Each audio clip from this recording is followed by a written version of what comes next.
طلع البدر علينا من ثنيات الوداع وجب الشكر علينا ما دعا لله داع أيها المبعوث فينا جئت بالأمر المطاع جئت شرفت المدينة مرحبا يا خير داع.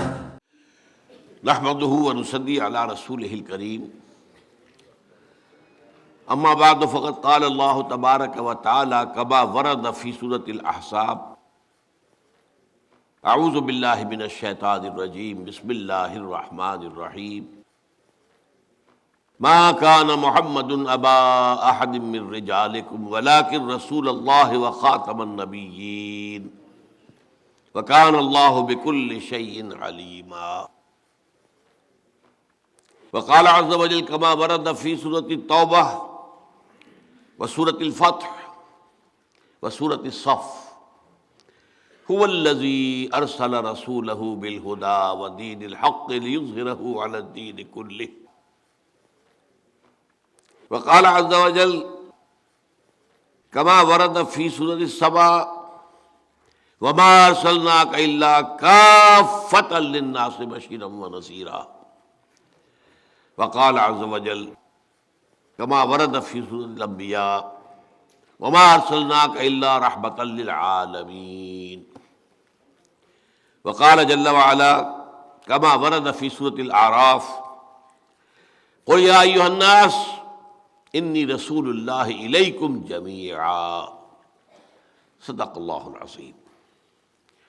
رب اشرح لي صدري ويسر لي أمري واحلل عقدة من لساني يفقهوا قولي.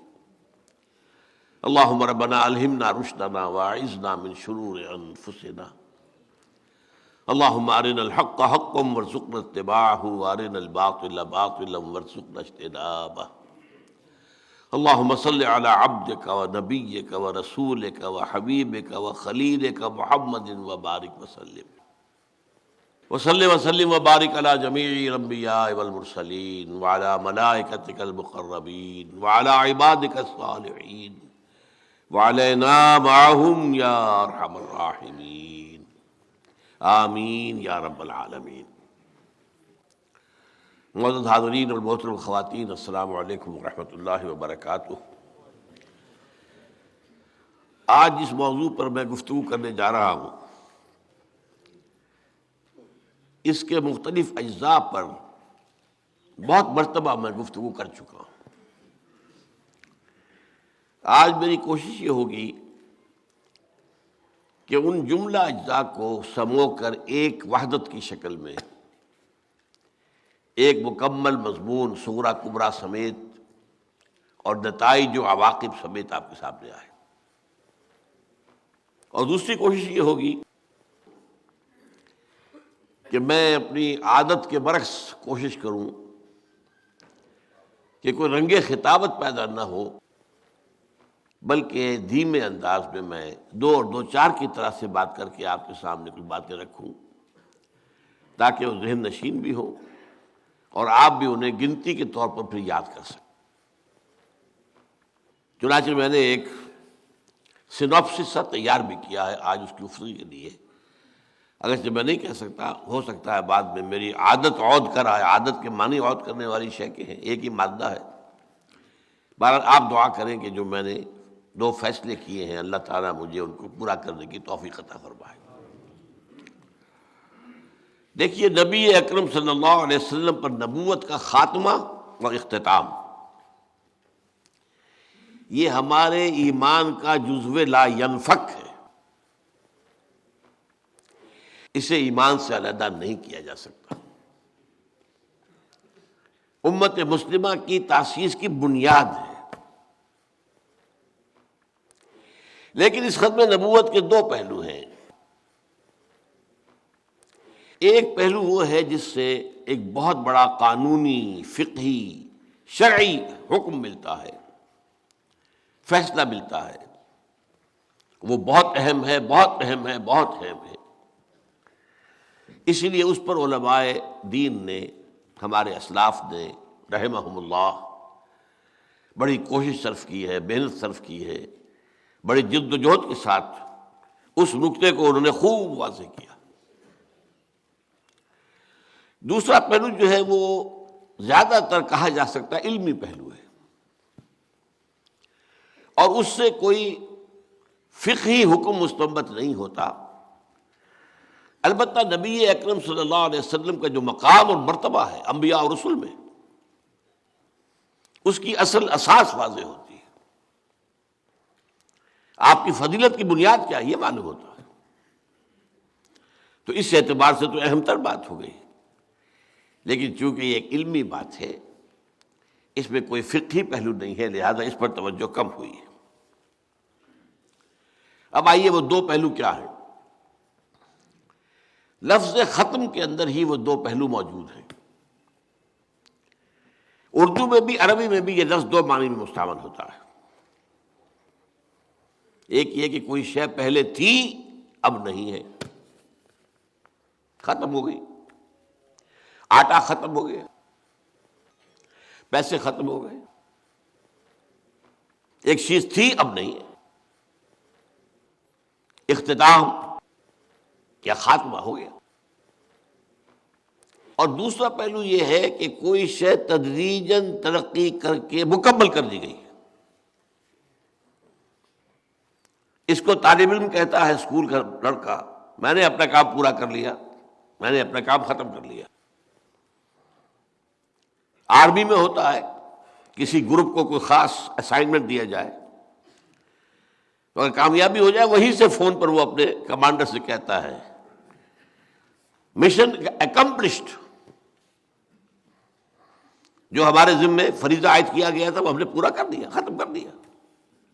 یہاں ختم سے مراد کیا ہے؟ تکمیل، کسی شے کا تدریجاً ترقی کرتے ہوئے اپنے نقطۂ عروج کو پہنچ جانا، کلائمیکس کو پہنچ جانا، کامل ہو جانا۔ اب دیکھیے جو پہلا پہلو ہے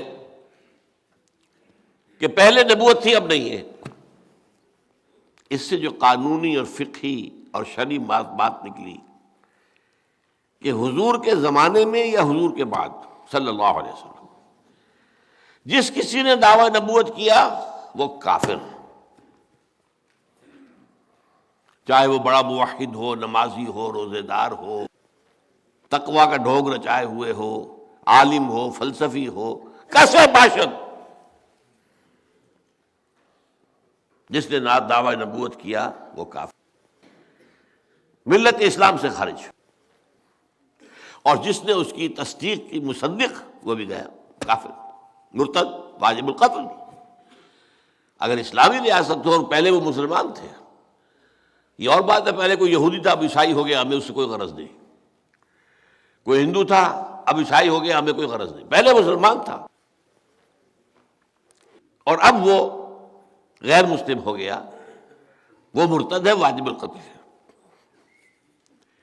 تو یہ چونکہ معاملہ جیسا کہ میں نے آپ کو بتایا بہت اہم ہے، اس پہلو پر علماء نے بہت توجہ صرف کی ہے۔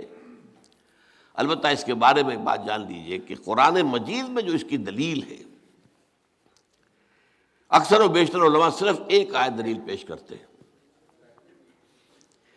میں آج اس کی ساتھ ایک دوسری دلیل بھی آپ کے سامنے لاؤں گا۔ آپ نے ختم نبوت کے موضوع پر خطبے سنے ہو، تقریریں سنی ہو، جمعوں میں خطاب سنے ہو، آیت وہ ایک ہی ہے، ما کان محمد نبا احد من رجالکم ولکن رسول اللہ وخاتم النبیین۔ محمد صلی اللہ علیہ وسلم اے مسلمانوں تم میں سے کسی مرد کے باپ نہیں ہے، بیٹیوں کے تو باپ ہیں، لڑکیوں کے تو باپ ہیں آپ، مرد کے باپ نہیں ہے، بلکہ وہ اللہ کے رسول ہیں اور نبوت کو ختم کر دینے والے ہیں۔ اب یہ اس کی تشریح ہے کہ اس کا ختم نبوت سے کیا تعلق ہے۔ کیونکہ عرب میں ایک روایت تھی، ایک تو منہ بولا بیٹا بنا لینا، یہ روایت تھی،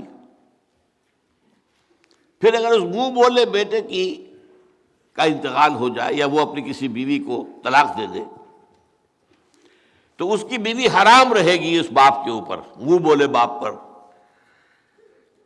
وہ اس سے نکاح نہیں کر سکتا۔ قرآن ان دونوں قانونوں کو توڑنا چاہتا تھا، ایک تو یہ کہ منہ بولا باپ میں کوئی ہے ہی نہیں، ختم معاملہ۔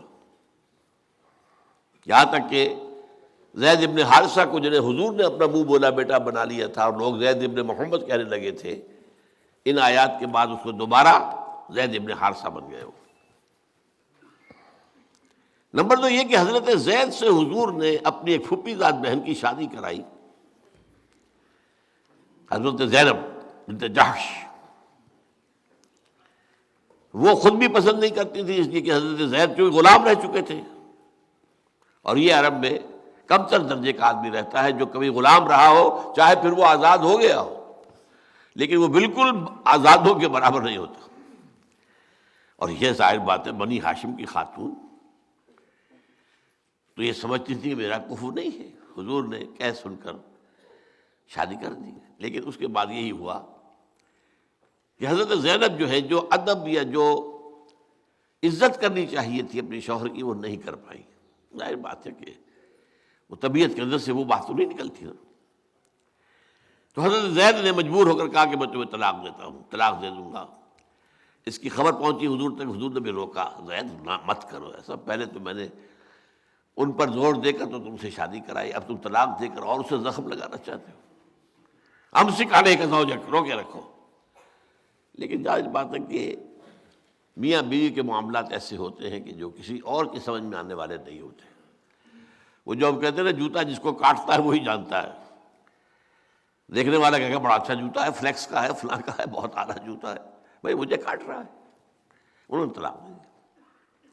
اب حضور نے یہ گمان کیا کہ زینب کے اوپر پہلی میں نے زیادتی یہ کی تھی، دوسری زیادتی یہ ہو گئی کہ زید ابن حارثہ نے طلاق دے دی، تو اب اس کی تلافی اسی طرح ممکن ہے کہ میں خود ان سے نکاح کروں۔ لیکن وہ عرب کا رواج آڑے تھا، منہ بولے بیٹے کی مطلقہ، اور یہ رواج ختم نہ ہو سکتا اگر حضور ہی یہ کام نہ کرتے۔ اور چونکہ آپ خاتم النبیین ہیں، آپ کے بعد کوئی اور نبی تو آنے والا نہیں، اگر آپ کے ذریعے سے یہ رواج ختم نہ ہوا تو آئندہ کبھی نہیں ہو سکے گا۔ یہ ہے ربط اس آیت کا، ما کان محمد ابا احد من رجالکم ولکن رسول اللہ وخاتم النبیین۔ اس میں ایک اور آیت کا حوالہ دیتا ہوں، البتہ اس آیت کے بارے میں دو باتیں میں عرض کروں گا آپ سے۔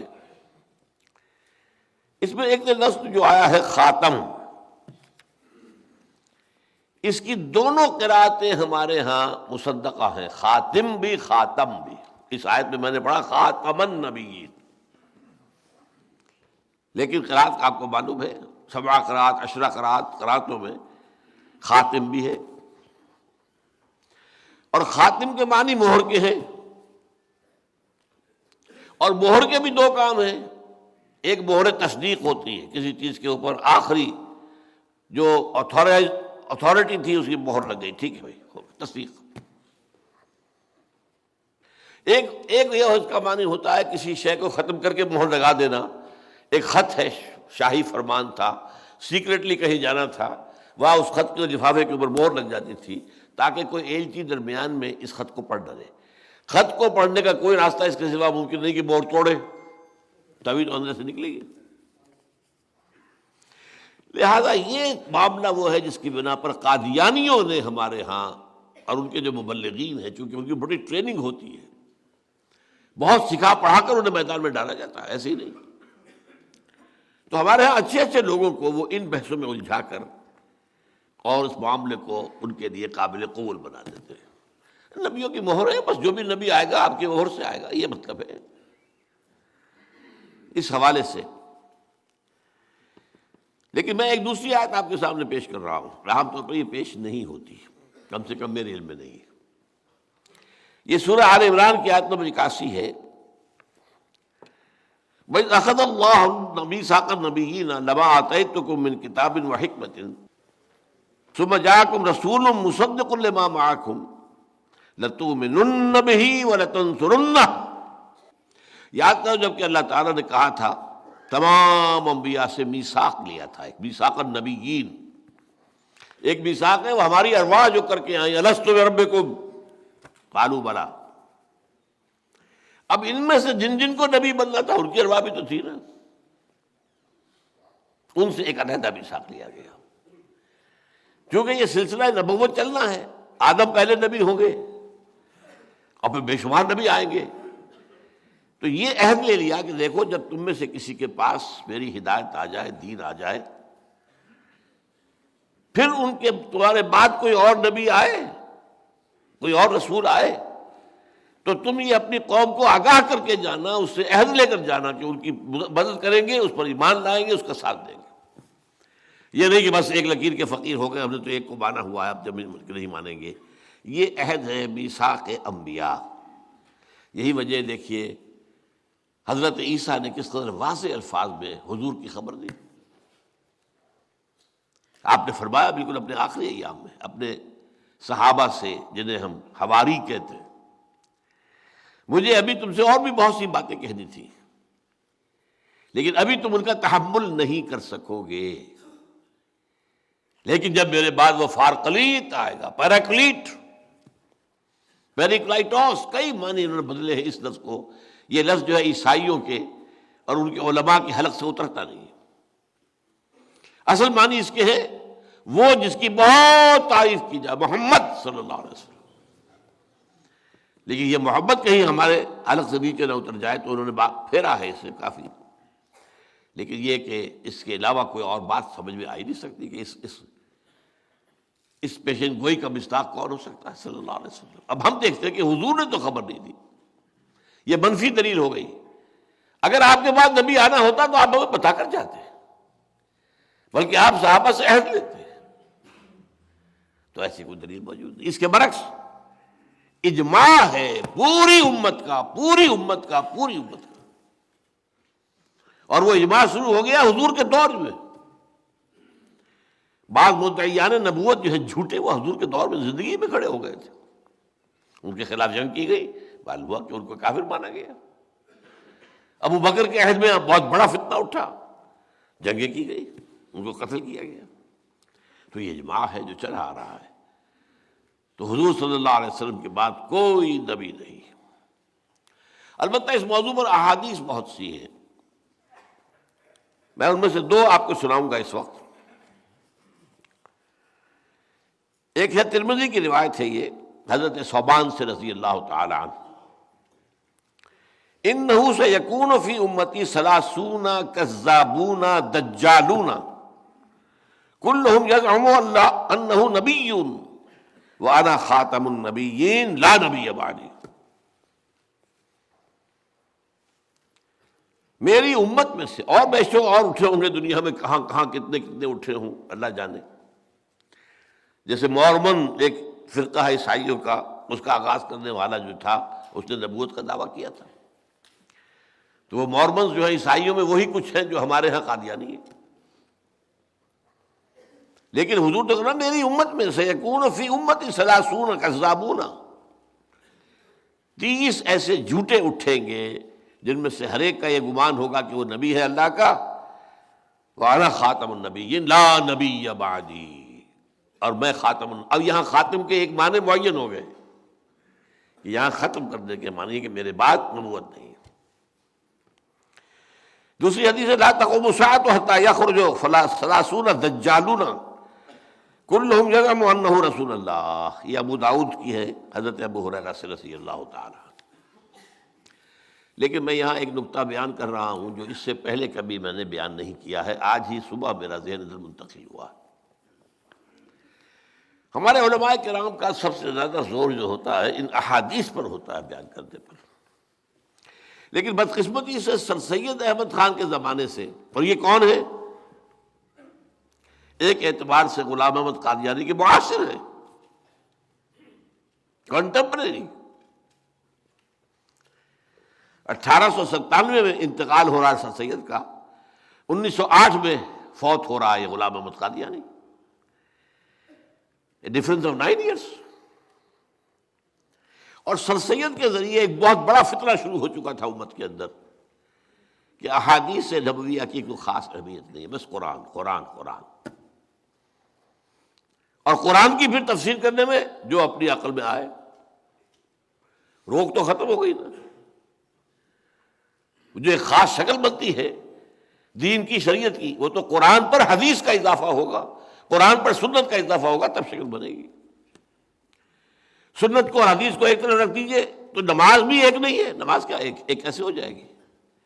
کہاں قرآن میں لکھا ہے 5 نمازیں ایک جگہ؟ کہاں ان کے اوقات دیے گئے ہیں؟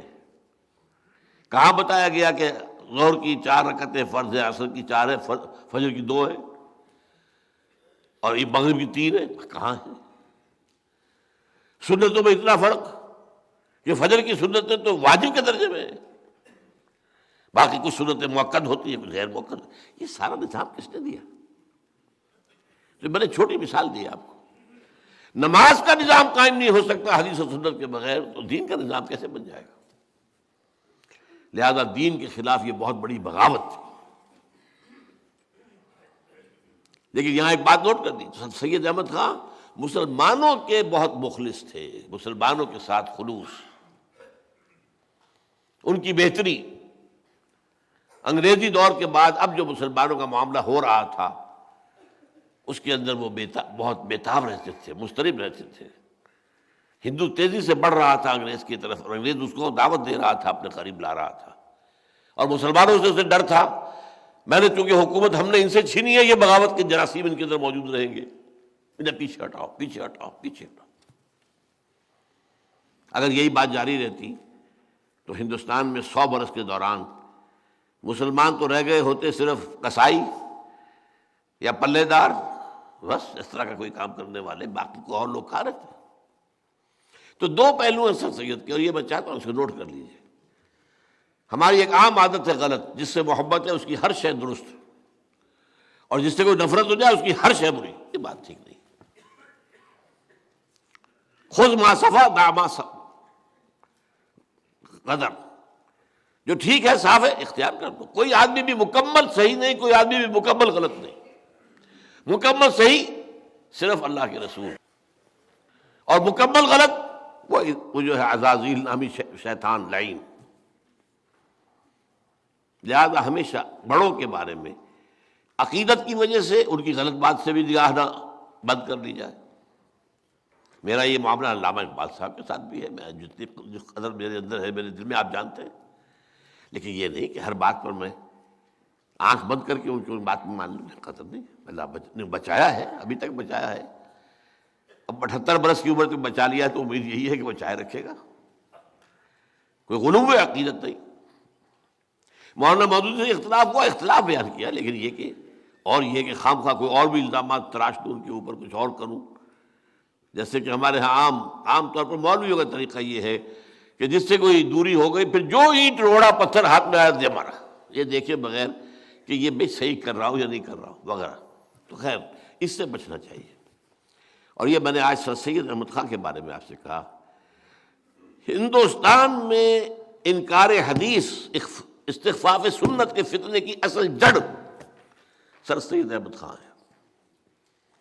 کوئی اور شخص اس قابل تھا ہی نہیں کہ وہ اس فتنے کو شروع کر سکتا. اس کی ایک بڑا اونچا مقام، وہ بہت بڑا عالم تھا. علماء دیوبند کی جو چوٹی کے لوگ ہیں ان کا ہم سبق. بہرحال اب نتیجہ کیا نکلا کہ اب ان احادیث کی طرف بعد میں آپ کو پتہ ہے کہ سر سید کا اسکول، پھر سر سید کا کالج، پھر مسلم یونیورسٹی علی گڑھ، اسی سے جو تعلیم حاصل کر کے نکلے وہی مسلم لیگ کے اندر زیادہ کارکن تھے، لیڈر تھے، وہی سول سروسز میں تھے، وہی پاکستان بنا ہے تو یہاں حاکم ہو گئے. لہذا یہ فتنہ ہمارے معاشرے میں بہت گہری جڑیں رکھتا. یہ تو جو بعد میں نتائج نکلے وہ تو اور ہیں، لیکن اس سے پہلے جو نتیجہ نکلا وہ یہ ہے کہ جب غلام احمد قادیانی نے احادیث نبویہ کی نفی کرنی شروع کی تو اس پر کوئی خاص جو ہے عام مسلمان، پڑھے لکھے مسلمان، جدید تعلیم یافتہ مسلمانوں کے اندر اس کا کوئی رد عمل پیدا نہیں ہوا. اور تیسری بات یہ ہوئی کہ انبیاء کرام میں جو مقام حضور کا تھا صلی اللہ علیہ وسلم، جو مرتبہ تھا آپ کا، جس کی وجہ سے آپ سید الانبیاء والمرسلین ہیں، اس کا جو عقلی پہلو تھا وہ علماء نے بیان نہیں کیا. یہ کمی رہ گئی. حالانکہ جو ہے کسی شے کا مقابلہ اس میدان میں جا کر کرنا ہوتا ہے. وہ قرآن مجید کی آیت کے بارے میں اس نے پیدا کر دیا ایک ختم کے لفظ سے، خاتم، مہر، انگوٹھی، یہ وہ، جو ایک بے یقینی کی کیفیت پیدا کر دی۔ اب اس کا جواب بھی قرآن کی وجہ سے آنا چاہیے تھا۔ اللہ تعالیٰ جو بات میں کہہ رہا ہوں، اللہ کرے کہ یہ علماء کرام تک پہنچے، بڑے پیمانے تک، اور اس پر توجہ کریں، تاکہ یہ دلیل جو ہے سامنے آئے تو حضور کا جو مقام مرتبہ ہے وہ صحیح طور پر متعین ہوتا ہے۔ وہ نقطہ کیا ہے کہ نبی اکرم صلی اللہ علیہ وسلم پر نبوت اور رسالت کا اتمام اور اکمال بھی ہوا ہے، صرف اختتام ہی نہیں ہوا ہے۔ ایسے نہیں ہے کہ ایک شے چلی آ رہی تھی، ایک جگہ آ کے ختم ہو گئی، ہموار طریقے پر چلی آ رہی تھی، ایک جگہ آئی ختم ہو گئی۔ ایک یہ کہ ایک شے تدریجاً ترقی کرتے ہوئے اپنے نقطۂ عروج کو پہنچی، کلائمیکس کو پہنچی، پھر ختم ہوئی۔ زمین و آسمان کا فرق ہوگا کہ نہیں؟ چنانچہ یہی بات میں آپ کو بتاؤں، غلام احمد قادیانی نے بڑی ہوشیاری کے ساتھ جو بات کہی، نبوت اور وحی یہ تو رحمت ہے، رحمت کیسے بند ہو سکتی ہے؟ اللہ کی رحمت بند ہو سکتی ہے؟ اب عام آدمی جس نے دین کو پڑھا نہ ہو، عربی زبان سے واقفیت نہ رکھتا ہو، یہ باتیں چھوٹی چھوٹی کس قدر اس کے لیے اپیلنگ ہیں۔ اور مسئلے اٹھائے اس بدمعاش نے، دیکھو یہ حدیث کیا کہتی ہے،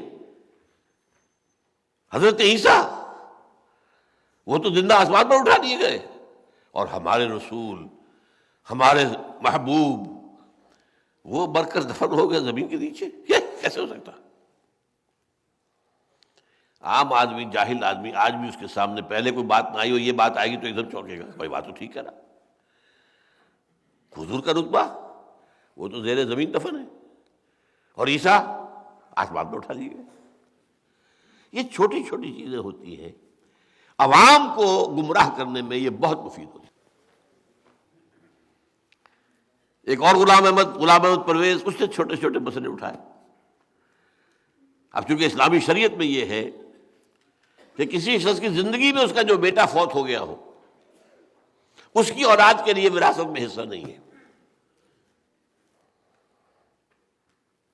وہ ہبہ کر سکتا ہے اپنی زندگی میں اپنے یتیم پوتوں کے لیے، یتیم پوتیوں کے لیے ہبہ، 1/3 کی حد تک کیا، بلکہ ہبہ تو اور بھی زیادہ کر سکتا ہے، یہ وصیت 1/3 کی کر سکتا ہے کہ اس کو دے دی، لیکن باقاعدہ قانون وراثت میں حصہ نہیں ہے، اجماع ہے اس پر۔ دیکھو جی یہ کیا بات ہے، وہ بیچارے یتیم پوتے وہ محروم کر دیے گئے، یہ کیا ہے مولوی، انہیں کچھ پتہ نہیں دین کا۔ ان باتوں سے، چھوٹی چھوٹی باتوں سے ناواقف لوگوں کے اندر ایک اثر پیدا کرتا۔ نتیجہ کیا نکلا؟ جب علماء کے بارے میں، اپنے اسلاف کے بارے میں آپ کی رائے گھٹیا ہو گئی، تو آپ تو ایسے جہاز کے مانند ہیں جس کا لنگر کٹ گیا۔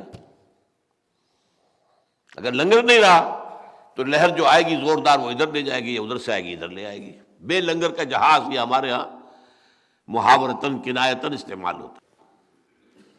لہذا ہر فتنہ جو اٹھتا ہے وہ پہلے اسلاف سے کاٹتا ہے لوگوں کو، یہ نہیں کیا پتہ اصل بات تو اس نے بتائی ہے، یہ ہے مجدد کامل، یہ ہے، اور آگے بڑھ کر یہ نبی ہے، معاذ اللہ معاذ اللہ معاذ اللہ۔ لیکن یہ دلیل آپ دو گے، میں اس کا جواب بعد میں دوں گا کہ نبوت اور وحی رحمت ہے، رحمت کیسے ختم ہو سکتی ہے اللہ کی؟ وہ جاری رہے گی، جب جاری رہے گی تو میں نبی ہوں، میں دعویٰ کر رہا ہوں۔ یہ جو دوسری بات آپ سے میں نے کہی ہے، اس کے لیے قرآن میں اہم ترین مقام جو ہے وہ ہے جو 3 دفعہ آیا ہے، هو الذی ارسل رسولہ بالہدی ودین الحق لیظہرہ علی الدین کلہ۔ دیکھیے 2 باتیں نوٹ کر لیجئے۔ ادبیت، اس کا تقاضا یہ ہوتا ہے کہ ریپیٹیشن نہ ہو، ایک ہی بات بھی آپ کہہ رہے ہو تو ذرا اسلوب بدلیے، ورنہ آڈینس بور ہو جائے گی۔ وہ جو غالب کہتا ہے ایک پھول کا مضمون ہو تو 100 رنگ سے باندھوں، ایک ہی پھول کی کا حسن کے جو ہے بیان کروں گا انداز 100 ہو جائیں گے. اور قرآن مجید میں ہے. جس چیز پر آج ہماری گفتگو ہوگی تفصیلاً، دین کو غالب کرنا، اس کے لیے تکبیر رب کا لفظ ہے، اقامت الدین کا لفظ ہے، اظہار الدین علی الدین کلہ کا لفظ ہے، لیکن الدین کلہ للہ کا لفظ ہے، حدیث میں لتکون کلمۃ اللہ العلیٰ کا لفظ ہے. تو یہ ہے کہ تنوع سے اس کے اندر ایک خوبی پیدا ہوتی ہے، ریپیٹیشن سے نہیں. لیکن جب جہاں کوئی شے بہت زیادہ بہت اہم ہو اور ضرورت ہو کہ اس کے اوپر اپنی مائکروسکوپ جو ہے بڑا لینس گاڑ کر رکھ دیجئے، سوچئے سوچئے سوچئے.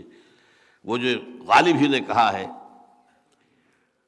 گنجینہ معنی کا طلسم اس کو سمجھیو جو لفظ کے غالب میرے اشعار میں آوے. میرے شعر میں جو لفظ آ گیا ہے تو ذرا اس کو سمجھنے کے لیے مائکروسکوپ لگانا، دیکھنا، ذرا ٹیلیسکوپ سے بھی دیکھنا کبھی. گنجینہ معنی کا طلسم ہے وہ، گنجینہ معنی کا طلسم اس کو سمجھیے جو لفظ کے غالب میرے اشعار میں آوے. اہم ترین مضمون جو ہے قرآن مجید میں ریپیٹ ہو کر آئے ہیں، لیکن وہاں بھی یہ ہے کمال کہ مجال نہیں ہے جس میں کہیں مونوٹنی کی وجہ سے کوئی ایسا بورنگ انداز پیدا ہو جائے. معاذ اللہ، اللہ کا کلام. اب یہ الفاظ قرآن میں 3 جگہ ایگزیکٹلی، هو الذی ارسل رسولہ بالہدی ودین الحق لیظہرہ علی الدین کلہ.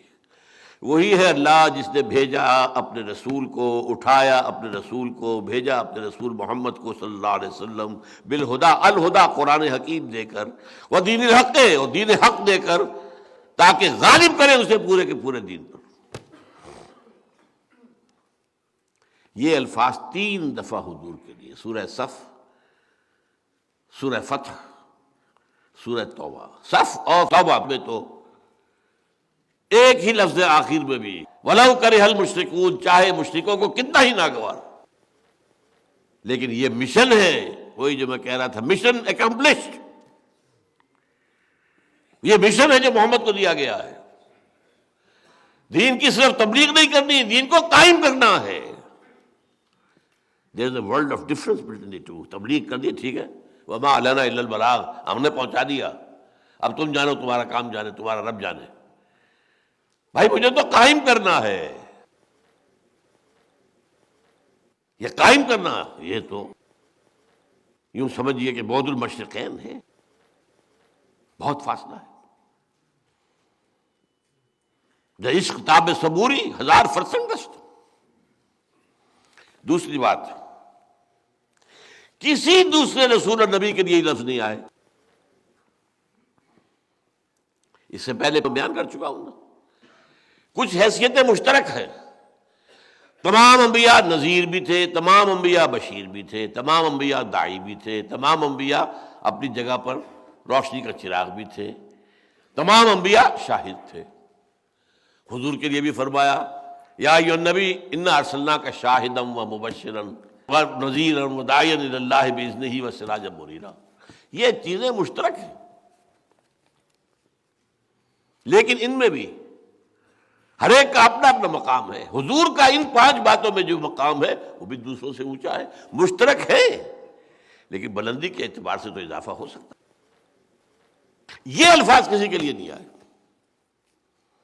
ابراہیم، ویسے آپ سوچئے درود ابراہیمی ہم پڑھتے ہیں، اللہ ہمارے رسول محمد صلی اللہ علیہ وسلم کی امت پر بھی اسی طرح کی عنایتیں فرما جیسے کہ اپنے نبی ابراہیم پر کی اور ان کی اور آل پر کی. اللہ کہتا ہے واتخذ اللہ ابراہیم خلیلا. یہ 3 نسبتیں ایسی ہیں، خلت الہی اللہ ابراہیم کو مل رہی ہے. انی جاعلک للناس اماما، امامت الناس ابراہیم کو مل رہی ہے. سینکڑوں نبی ان کی نسل میں آ گئے، ابو الانبیاء. لیکن یہ لفظ نہیں ہے کہ هو الذی ارسل رسولہ بالہدی ودین الحق لیظہرہ علی الدین کلہ. 2 جگہ فرمایا وَلَوْ كَرِهَ الْمُشْرِكُونَ، ایک جگہ فرمایا وَكَفَىٰ بِاللَّهِ شَهِيدًا. یہ مشن ہے بہت بھاری، لیکن اللہ کی مدد رہے گی انشاءاللہ. اللہ کافی رہے گا مددگار کے طور پر. ان دو مقامات پر جن میں کہ ایک آیا ہے چاہے ولو کرہ المشرکون، ایک بات اور نوٹ کیجئے، دونوں جگہ پر اس سے پہلے ایک آیت آئی ہے ہم مانی ہے، صرف ایک لفظ آگے سے پیچھے کیا گیا ہے، یریدون لیطفئوا نور اللہ بافواہہم، اور یریدون اس میں فاعل کون ہے؟ کیونکہ پہلے یہودیوں کا تذکرہ ہو رہا ہے۔ یہ یہودی چاہتے ہیں کہ اللہ کے نور کو اپنے منہ کی پھونکوں سے بجھا دیں، پھونکوں سے یہ چراغ بجھایا نہ جائے گا، لیکن یہاں تو اللہ نے یہ نہیں کہا کہ بجھایا نہیں جائے گا، نہیں، اللہ مکمل کرے گا، بالکل برعکس، یریدون لیطفئوا نور اللہ بافواہہم واللہ متم نورہ ولو کرہ الکافرون۔ اور سورہ توبہ میں یریدون ان یطفئوا، صرف ان اور لام کا فرق ہے، ان یطفئوا نور اللہ بافواہہم ویأبی اللہ الا ان یتم نورہ، اللہ کو ہرگز منظور نہیں ہے مگر یہ کہ وہ اپنے نور کا اتمام فرمائے۔ وَلَوْ كَرِهَ الْكَافِرُونَ هُوَ الَّذِي أَرْسَلَ رَسُولَهُ بِالْهُدَىٰ وَدِينِ الْحَقِّ لِيُظْهِرَهُ عَلَى الدِّينِ كُلِّهِ وَلَوْ كَرِهَ الْمُشْرِكُونَ۔ اس آیت کی اہمیت کو آپ سمجھیے جو 3 مرتبہ اس طرح آ رہی ہے دہرا کر۔ شاہ ولی اللہ دہلوی رحمۃ اللہ علیہ، میں اپنے اسلاف میں سے عظیم ترین جامع ترین شخصیت شاہ ولی اللہ کو سمجھتا ہوں۔ دوسرے دو اور کون ہیں؟ امام غزالی، امام ابن تیمیہ، لیکن میرے نزدیک شاہ ولی اللہ از ایکول ٹو امام غزالی پلس امام ابن تیمیہ۔ ان کا کہنا یہ ہے کہ یہ آیت پورے قرآن مجید کا عمود ہے، عمود، ایکسس آف دی ہول قرآن۔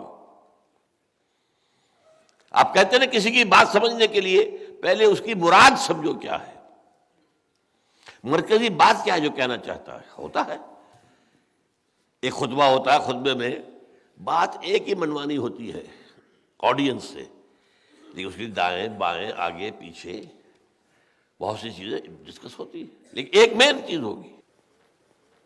وہ مین چیز شاہ ولی اللہ کے نزدیک قرآن میں یہ آیت ہے، هو الذی ارسل رسولہ بالہدی ودین الحق لیظہرہ علی الدین کلہ۔ اور میں بھی اپنی حقیر سی رائے پیش کر رہا ہوں، یہ قرآن کا عمود ہے یا نہیں، شاید کوئی اختلاف کی گنجائش ہو۔ سیرت النبی کا عمود یہی ہے، سیرت النبی سمجھ میں نہیں آ سکتی جب تک کہ یہ آیت آپ نہ سمجھیں۔ یہ ایکسس ہے، یہ بتاتی ہے کہ وہ مشن کون سا تھا جو محمد کے حوالے کیا گیا۔ ظاہر بات ہے آپ نے کیسے اسے پورا کیا، کیا طریقہ اختیار کیا، کن مراحل میں سے گزرے، یہ ساری چیزیں وہ تو ایک آپ کو یوں سمجھیے کہ لاجیکل سیکوینس میں نظر آ جائیں گی اگر یہ آیت سامنے ہے۔ اگر یہ آیت سامنے نہیں ہے تو آپ کہیں گے بڑی عجیب بات ہے، مکے میں تو کہہ رکھا تھا کہ چاہے تمہارے ٹکڑے کر دیں، ہاتھ میں نہ لگا، اٹھاؤ، تم جواب دے کارروائی نہیں کر سکتے، یہاں آ کے اب لڑائی شروع کر دی۔ 1 سال پہلے دب کر صلح کی تھی، صلح حدیبیہ، اور اب جو ہے قریش کا جو سردار ہے ابو سفیان آیا ہے تو بات بھی نہیں سن رہے اس کی۔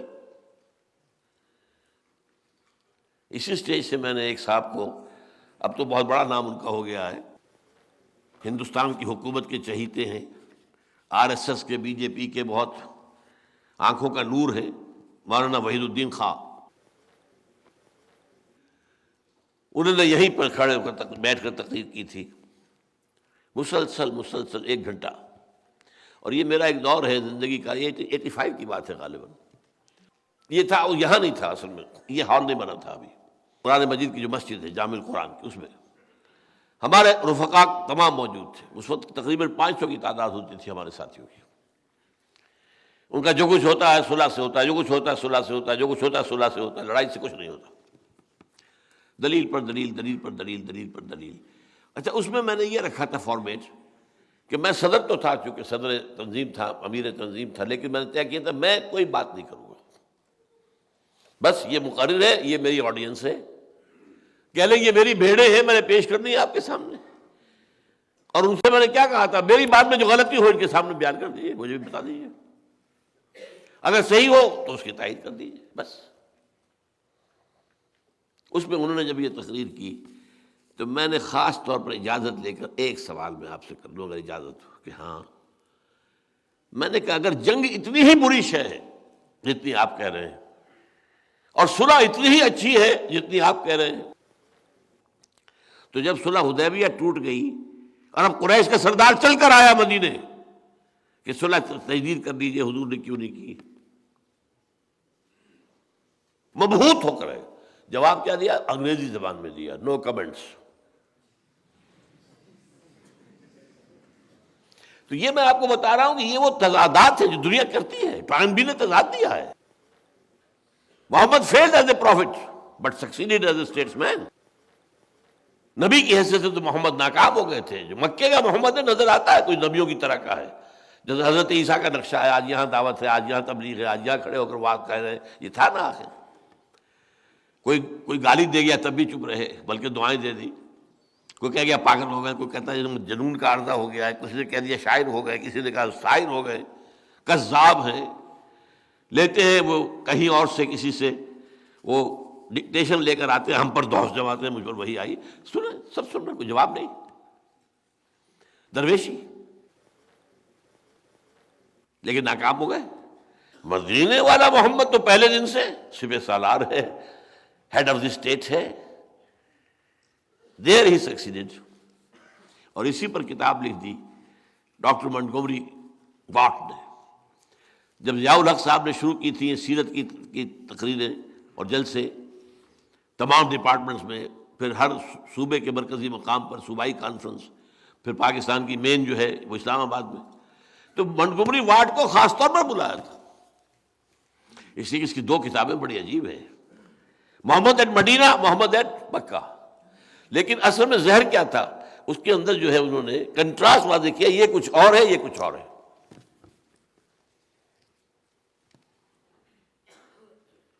ان چیزوں کو اگر رفع کیا جا سکتا ہے صرف اس آیت کے حوالے سے، اگر محض تبلیغ مقصود ہوتی تو ایک ہی طرز عمل ہوتا، day one to the day last. اگر آپ کو قائم کرنا ہے، انقلاب برپا کرنا ہے، تو then you have to pass through stages۔ لَتَرْكَبُنَّ طَبَقًا عَنْ طَبَقٍ، درجہ بدرجہ آگے بڑھو گے، ہر درجے کے اپنے تقاضے ہوں گے، وہ پورے کرنے ہوں گے، ان میں لوگوں کو تضاد نظر آئے گا، لیکن پرپس سامنے اگر ہے، امود سامنے ہے، ہدف سامنے ہے، تو یہ ہے تیر سیدھا جا رہا ہے ہدف کی طرف۔ وہ بات نہیں ہے جو اقبال کہتا ہے، آہ وہ تیر نیم کش جس کا نہ ہو کوئی ہدف نہیں۔ بہرحال اس پر آئیے،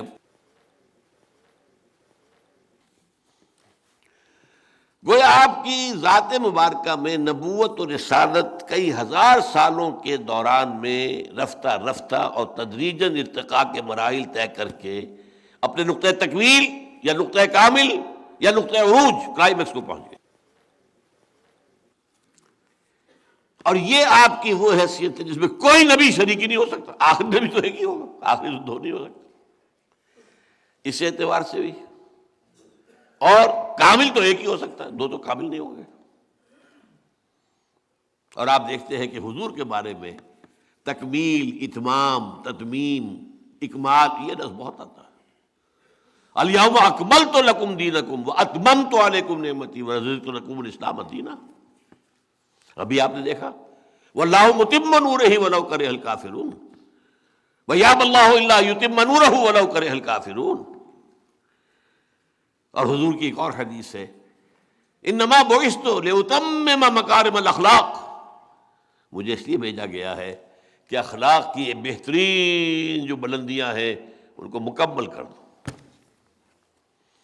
تو اکمال اور تکمیل، اتمام اور تتمیم، یہ حضور کے ذکر کے اندر عام طور پر آنے والے الفاظ ہیں۔ اس کے ضمن میں جو حدیث ہے اب وہ میں آپ کو سنانا چاہتا ہوں۔ حدیث کے اندر بھی اس تکمیل کے لیے بھی ایک حدیث موجود ہے، اور یہ حدیث جو ہے یہ بخاری اور مسلم کی ہے، متفق علیہ۔ راوی ہیں حضرت ابو ہریرہ۔ عن ابی ہریرہ رضی اللہ عنہ قال قال رسول اللہ صلی اللہ علیہ وسلم مثلی و مثل الانبیاء کا مثل القصر، آپ نے فرمایا میری اور سابقہ انبیاء اور رسول کی مثال ایک محل کسی ہے، احسن بنیانہ، اس کی عمارت بڑی عمدہ، بہت خوبصورت، دیدہ زیب، دلاویز، وَتُرِكَ مِنْهَا مَوْضَعَ لَبْنَةٍ، لیکن ایک جگہ پر ایک خلا سا چھوڑ دیا گیا، کچھ اینٹوں کا جگہ خالی، فَطَافَ بِهِ النُّزَّارُ، نظار نظر سے دیکھنے والے سیاح آتے تھے اور اس کے گرد گھوم کے وہ دیکھتے تھے عمارت کو، فَيَتَعَجَّبُونَ مِنْ حُسْنِ بُنْيَانِهِ، اور بہت متعجب ہوتے تھے کس قدر خوبصورت عمارت ہے، کوئی عالیشان قصر بنایا ہے، الا موضع تلک لبنہ، لیکن یہ کیا ہے یہاں پر، یہ کمی، یہ خلا، یہ کاہے کے لیے؟ فکنت انا صدقت موضع اللبنہ، دیکھو پھر میں ہوں وہ جس نے آ کر اس رکھنے کو پورا کر دیا ہے، ختم بی البنیان، میرے ذریعے سے یہ عبارت نبوت اور رسالت کی مکمل کر دی گئی ہے، وختم بہ الرسل، اور میرے ذریعے سے رسولوں کا سلسلہ ختم ہو گیا ہے، وَأَنَا اللَّبْنَةُ وَأَنَا خَاتِمُ النَّبِيِّينَ، میں ہوں وہ اینٹ جس کی کمی تھی، میں آ گیا اور عمارت مکمل ہو گئی۔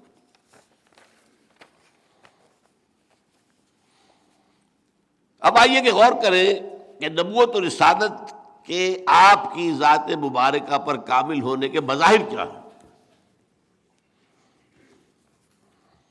کن چیزوں سے ظاہر ہو رہا ہے کہ آپ پر کامل ہو گئی نبوت اور رسالت؟ اسی لیے اسی آیت کے اوپر سب سے پہلے میں توجہ دوں گا، تین مظہر وہ ہیں حضور پر تکمیل نبوت اور رسالت کی جو اس ایک آیت میں ہے۔ دو مظہر نبوت کی تکمیل، ایک مظہر رسالت کی تکمیل، اور رسالت کی تکمیل کا ایک اور اضافی مظہر دوسرے مقامات پر ہے جس سے میں نے لیا ہے، وہ اب میں بیان کرتا ہوں۔ هو الذی ارسل رسولہ بالہدی ودین الحق، ذرا یہاں نوٹ کر لیجیے، نبوت اور رسالت میں کوئی فرق ہے یا ایک ہی چیز ہے؟ یہ ایک مسئلہ ہے بڑا مشکل پیچیدہ، اس وقت میں اس پر نہیں جاؤں گا۔ نبی کون ہوتا ہے، رسول کون ہوتا ہے، علمی مسئلہ ہے، میری بات ہے، میرا موقف ہے، میں نے بیان بھی کیا ہے اپنے دروس میں، اس وقت نہیں جاؤں گا۔ لیکن اگر ایک ہی شخص نبی بھی ہے رسول بھی ہے، بے شمار انبیاء ہیں جو رسول نہیں ہیں، آپ کو معلوم ہے 1.25 لاکھ نبی اور رسول 313، تو تقریباً 1 لاکھ نبی تو ہوئے جو رسول نہیں ہے۔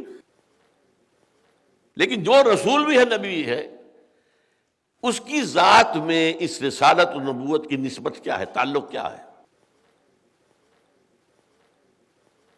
اس کو میں اپنے یہ 2 ہاتھ جوڑتا ہوں، ایک کا رخ ادھر ہے، ایک کا ادھر ہے۔ نبوت اللہ سے لینے والا معاملہ ہے،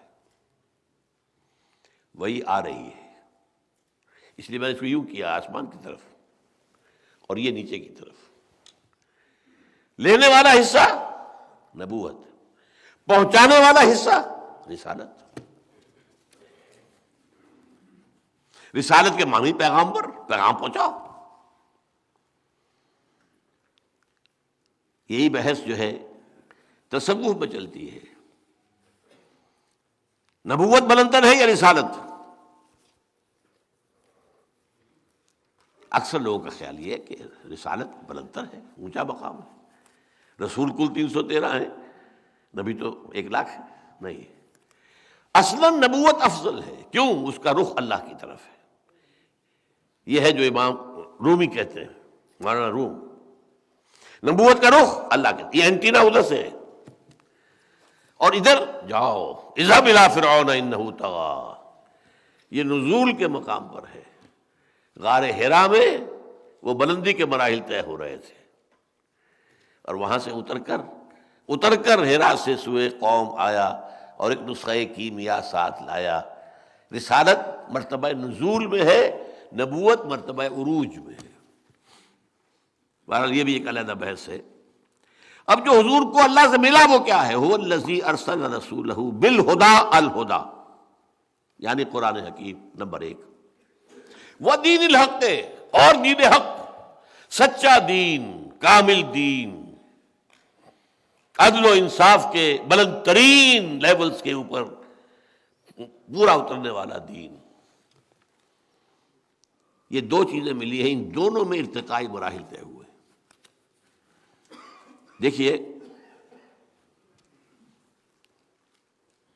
آخر آپ کو معلوم ہے صحف ابراہیم کا بھی قرآن میں ذکر ہے نا، اگرچہ ہمیں معلوم نہیں صحف ابراہیم کہاں ہے، آج ہے بھی دنیا میں کہ نہیں ہے، نہیں کہہ سکتے. میرا گمان سا ہے، زیادہ یقین سے میں نہیں کہتا، کہ ہندوؤں کے پاس جو اپنشد ہے وہ صحف ابراہیمی کی بگڑی ہوئی شکل ہے. برہما کا لفظ بھی اصل میں ابراہیم کی بگڑی ہوئی شکل ہے. جیسے عیسائیوں نے حضرت عیسیٰ کو خدا کا بیٹا بنا لیا، حضرت ابراہیم کی نسل کے بعض شاخوں نے انہیں اپنا خدا بنا لیا، برہما. بہرحال اس سے بھی آگے چلیے تو حضرت نوح بھی تو تھے، ان پر بھی تو کوئی صحیفہ آیا ہوگا، قرآن میں ذکر ہی نہیں. ویسے ایک شخص کا کہنا ہے، mister Dubois, he was a French scholar researcher, 40 برس لگائے اس نے انڈیا کے اندر ہندو اسکرپچرز کے مطالعے پر. اس کا کہنا یہ ہے کہ ہندوؤں میں جو منو ہے، منو وہ مہانو ہے، حضرت نوح علیہ السلام کا نام بگڑا ہوا ہے. مہانو، مہا آتا ہے ہندی میں کسی بڑی عظیم، مہاتما، آتما تو میری بھی ہے آپ کی بھی ہے، ایک مہاتما، مہاتما گاندھی، مانو، وہ منو بن گیا. اور منو سمرتی، اس کا کہنا یہ ہے کہ یہ وہ صحیفہ تھا جو کہ نوح کو دیا. اللہ عالم. ان چیزوں میں علمی طور پر آدمی کچھ کھود کرے، کھروج معلوم کرے، کوئی حرج نہیں، لیکن یقین کے ساتھ ہم نہیں کہہ سکتے کچھ بھی سوائے اس کے جو قرآن میں آ گیا. بہرحال پھر تورات، زبور، انجیل، اس کے بعد بے شمار انبیاء کے صحیفے، ان سب کے اندر ہدایت تھی یا نہیں تھا؟ اس ہدایت کی تکمیل ہوئی القرآن الہدیٰ میں. یوں سمجھیے کہ ایک بچہ ہے، پرائمری کا اسٹوڈنٹ ہے، آپ اسے پی ایچ ڈی کا ٹیوٹر رکھ دیجئے، کیا پڑھائے گا اسے؟ پی ایچ ڈی پڑھائے گا؟ اس کی ذہنی سطح کے مطابق ہی پڑھائے گا نا. اس کے پاس خزانہ ہے بڑا، لیکن اس کو جو اس کو دینا ہے اس کی استعداد کو دیکھنا ہوگا نا. اس اعتبار سے جب ابھی انسان عہد طفولیت میں تھا، ذہنی طور پر، شعوری طور پر، فکری طور پر، تو ہدایت کی ابتدائی مرحلے، تعلیم، اور جیسے جیسے انسان آگے بڑھا آگے بڑھا آگے بڑھا، یہ ہدایت بھی ترقی کرتی گئی. ان کتابوں میں درجہ بدرجہ قرآن خود کہتا ہے انا انزلنا التوراۃ فیہا ھدی و نور، ہم نے تورات نازل کی تھی، اس میں ہدایت بھی تھی، نور بھی تھا. انجیل فیہا ھدی و نور، ہم نے نازل کی انجیل، اس میں ہدایت بھی تھی، نور بھی تھا. ان سب میں ہدایت تھی، لیکن ابھی ہدایت کے ابتدائی مراحل تھے. تاں کہ حضرت آدم کے بعد آپ سمجھیے کم و بیش 6000 سال بعد حضور کی بعثت ہوئی. یہ وہ زمانہ تھا کہ اب انسان ذہنی، فکری، فلسفیانہ بحثوں، منطقی بحثوں اور میٹا فزکس، ان کے اعتبار سے بالغ ہو چکا تھا. چنانچہ ایک عجیب بات ہے، یہ دلچسپی جنہیں ہے ان معاملات سے وہ تو قدر کریں گے. ہیومن ہسٹری کے 1200 سال ایسے ہیں جس میں تمام مذاہب پیدا ہوئے، تمام فلسفے پیدا ہوئے. فرام 600 BC ٹو 600 AD، 600 برس حضرت مسیح سے پہلے اور 600 برس حضرت مسیح کے بعد جتنے فلسفے، بدھزم بھی اسی میں آ گیا، جینزم بھی اسی میں آ گیا، کنفیوشنزم اس میں آ گیا، تاؤزم اس میں آ گیا، یہ سقراط اور بقراط اور یہ سب کے سب اس میں آ گئے. یہ مانی یہ سب بھی آ گئے، یہ سب کا سب ہو گیا، تمام فلسفے تمام مذہب پیدا ہو گئے۔ گویا کہ انسان کی انٹینس ایکٹیویٹی ہو چکی تھی to know the reality as a whole. ایک تو قدم بقدم ہم چل رہے تھے نا، وہ تھا ہمارا فزیکل نالج، قدم بقدم قدم بقدم قدم بقدم۔ ایک ہے to know the reality of existence, وجود کیا ہے، کائنات کیا ہے، ابتدا کیا ہے، انتہا کیا ہے، ہماری زندگی کی ابتدا کہاں ہے، انتہا کہاں ہے، کہاں جا رہے ہیں، کہاں سے آئے ہیں۔ سنی حکایت ہستی تو درمیان سے سنی، نہ ابتدا کی خبر ہے نہ انتہا معلوم، پتہ ہی نہیں کہاں سے آگے، آسمان سے ٹپکے۔ ہاں یہ پتا ہے میری پیدائش سے 9 ماہ پیشتر میری والدہ کے رحم میں میرا وجود اس کا آغاز ہو گیا تھا۔ اس سے پہلے کیا تھا، کہاں تھا میں کہیں تھا یا نہیں تھا، عدم سے وجود میں آیا ہوں یا پہلے کچھ تھا؟ یہ سارے سوالات ہیں۔ فلسفی غور کرتے رہے، بڑے بڑے چین کے فلسفی، انڈیا کے فلسفی ٹاپ کے، ایران کے فلسفی، یونان کے فلسفی، یہ 4 مراکز رہے فلسفے کے، باقی دنیا کے اندر فلسفہ کہیں نہیں رہا۔ پھر نبی، لیکن ان 1200 سالوں کے دوران آ کر انسانی ذہن فلسفیانہ منطقی اعتبار سے اپنے عروج کو پہنچ گیا۔ تب الہدی اقرا بسم ربک الذی خلق خلق الانسان من علق اقرا وربک الاکرم الذی علم بالقلم علم الانسان ما لم یعلم۔ تب وہ پردے اٹھائے گئے۔ اس سے پہلے جو سوچ بچار کا وقت گزرا ہے حضور پر، آپ اکیلے جا کر کیا کرتے تھے؟ آپ یہودی ہوتے تو یہودیوں کی عبادت کرتے، عیسائی ہوتے تو عیسائیوں والی عبادت کرتے۔ اچھا مشرک آپ پیدا تو ہوئے مشرکوں میں، مشرک کا سوال ہی پیدا نہیں ہوتا کہ آپ ان کی کسی بات کے اوپر چل جائیں، تو کیا کرتے تھے؟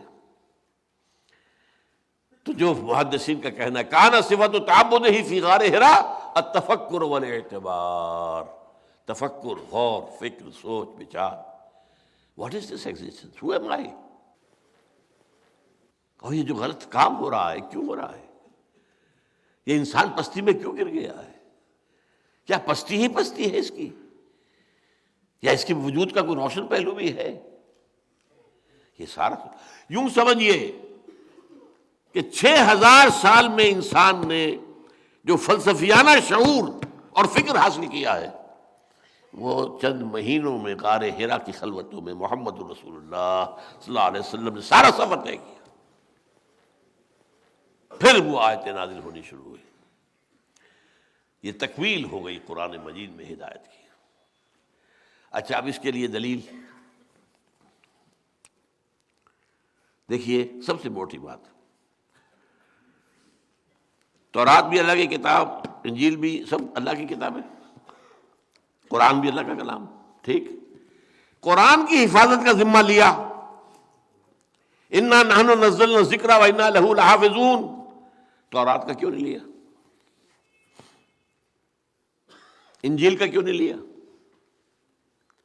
اگر اللہ ذمہ نہ لیتا تو کیا اس میں تورات میں تحریف ہو سکتی تھی؟ اس کا تو آپ نے آسانی سے مجھے جواب دے دیا۔ اگر اللہ نے ذمہ نہ لیا ہوتا کیا ہم چھوڑ دیتے قرآن میں تحریف کیے بغیر؟ بتائیے، ترجموں میں تحریفیں کی گئی ہیں، تفسیروں میں تحریفیں کی گئی، اتنا متن محفوظ ہے،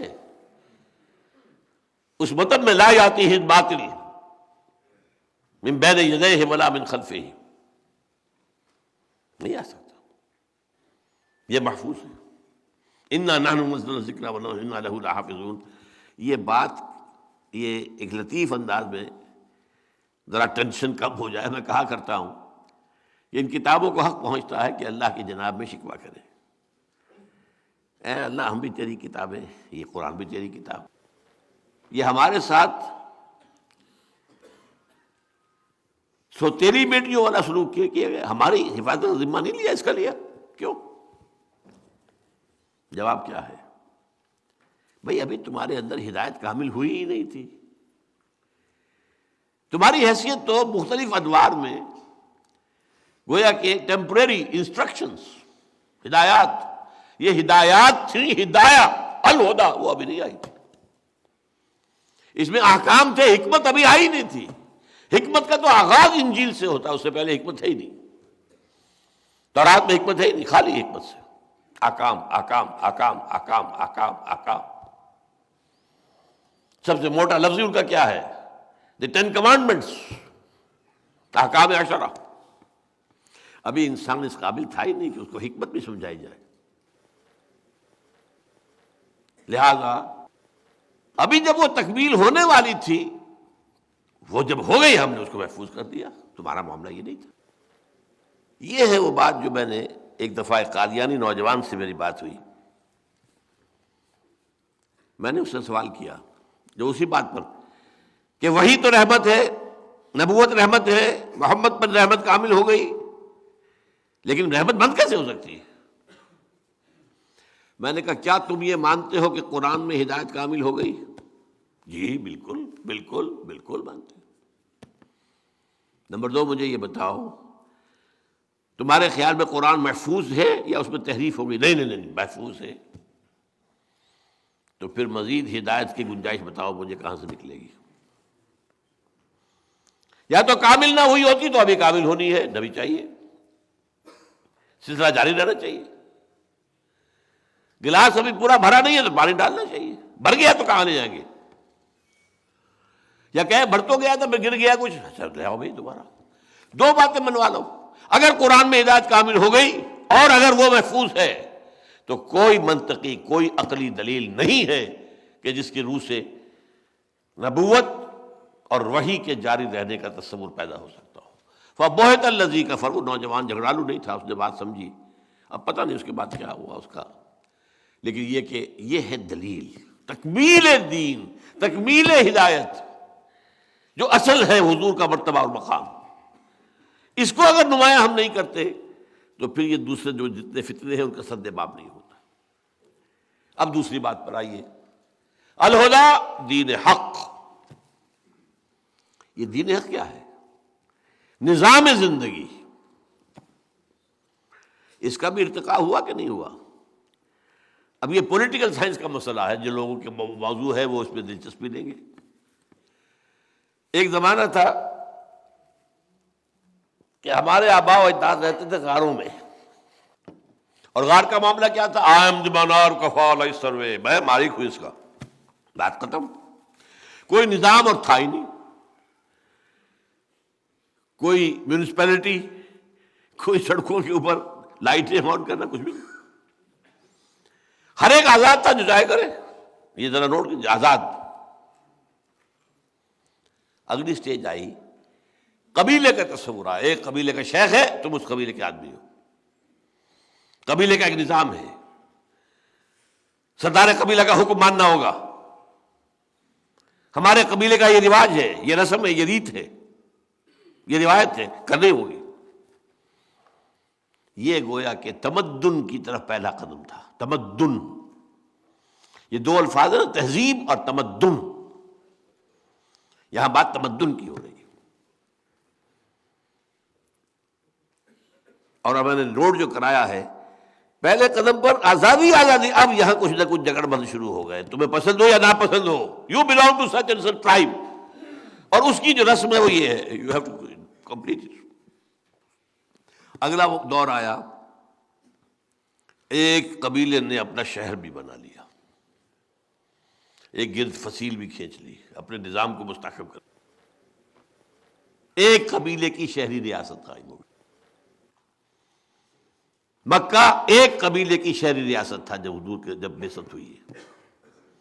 وہاں کوئی نہیں رہ سکتا تھا سوائے قرشی کے، یا قرشی کا حلیف، یا قرشی کا غلام، یا قرشی کی امان میں آ جائے تو رہ سکتا ہے مکہ، ورنہ نہیں. ادروائز اس کی کوئی سیفٹی نہیں. لیکن پھر اگلی سٹیج آئی، کئی قبیلے ایک جگہ جمع ہو گئے، ہم رہیں گے بھائی یہاں پر. اب جب یہ معاملہ ہوا تو سوال پیدا ہو گیا، ایک چیز کا آغاز ہوا، اگر وہ سمجھ لیجئے، کانسیپٹ آف کانسٹیٹیوشن. بھائی ہر قبیلہ تو یونٹ ہے، اس کا اپنا سردار ہے، یہ اس کا سردار ہے، اس کا سردار ہے، اپنا اپنا تو نظام ہے. آپس میں انٹریکشن کس بنیاد پر ہوگا؟ اگر ایک شہر میں رہنا ہے تو کچھ چیزیں طے کرنی پڑیں گی. آپ حیران ہوں گے کہ مدینے میں، مکہ تو تھا نا ایک شہر ایک قبیلہ، مدینہ 5 قبیلے تھے، 3 یہودی اور 2 اصل عرب، اوس اور خزرج. یہودیوں کا بھی کچھ نظام اپنا تھا، ان کے ہاں سردار بھی تھے اور ان کے ہاں مفتی بھی تھے، علماء بھی تھے، تورات کے ماننے والے بھی. یہاں تو کچھ بھی نہیں تھا. ان کے ہاں یہ طے تھا کہ اگر اوس کا کوئی نوجوان کسی خزرجی کو قتل کر دے گا تو 3 گنا دیت دینی ہوگی، 3 ٹائمز بلڈ منی. اور خزرجی قتل کرے گا اوسی کو تو ودڑ دینی پڑے گی. اب آپ سوچئے کسی اوسی نوجوان کا خون نہیں کھولتا ہوگا، یہ میرا بلڈ جو ہے یہ 1/3 قیمت کا ہے اس خزرجی کے مقابلے میں. But if you have to live here you have to accept.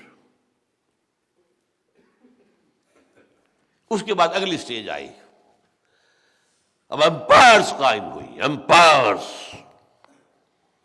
Iranian umpire کئی 100 سال سے، یہ عرب کے شمال میں دو امپائرس تھے کئی 100 سال سے. ادھر ایرانین امپائر، دی سیسنڈ امپائر، اور ادھر دی رومن امپائر.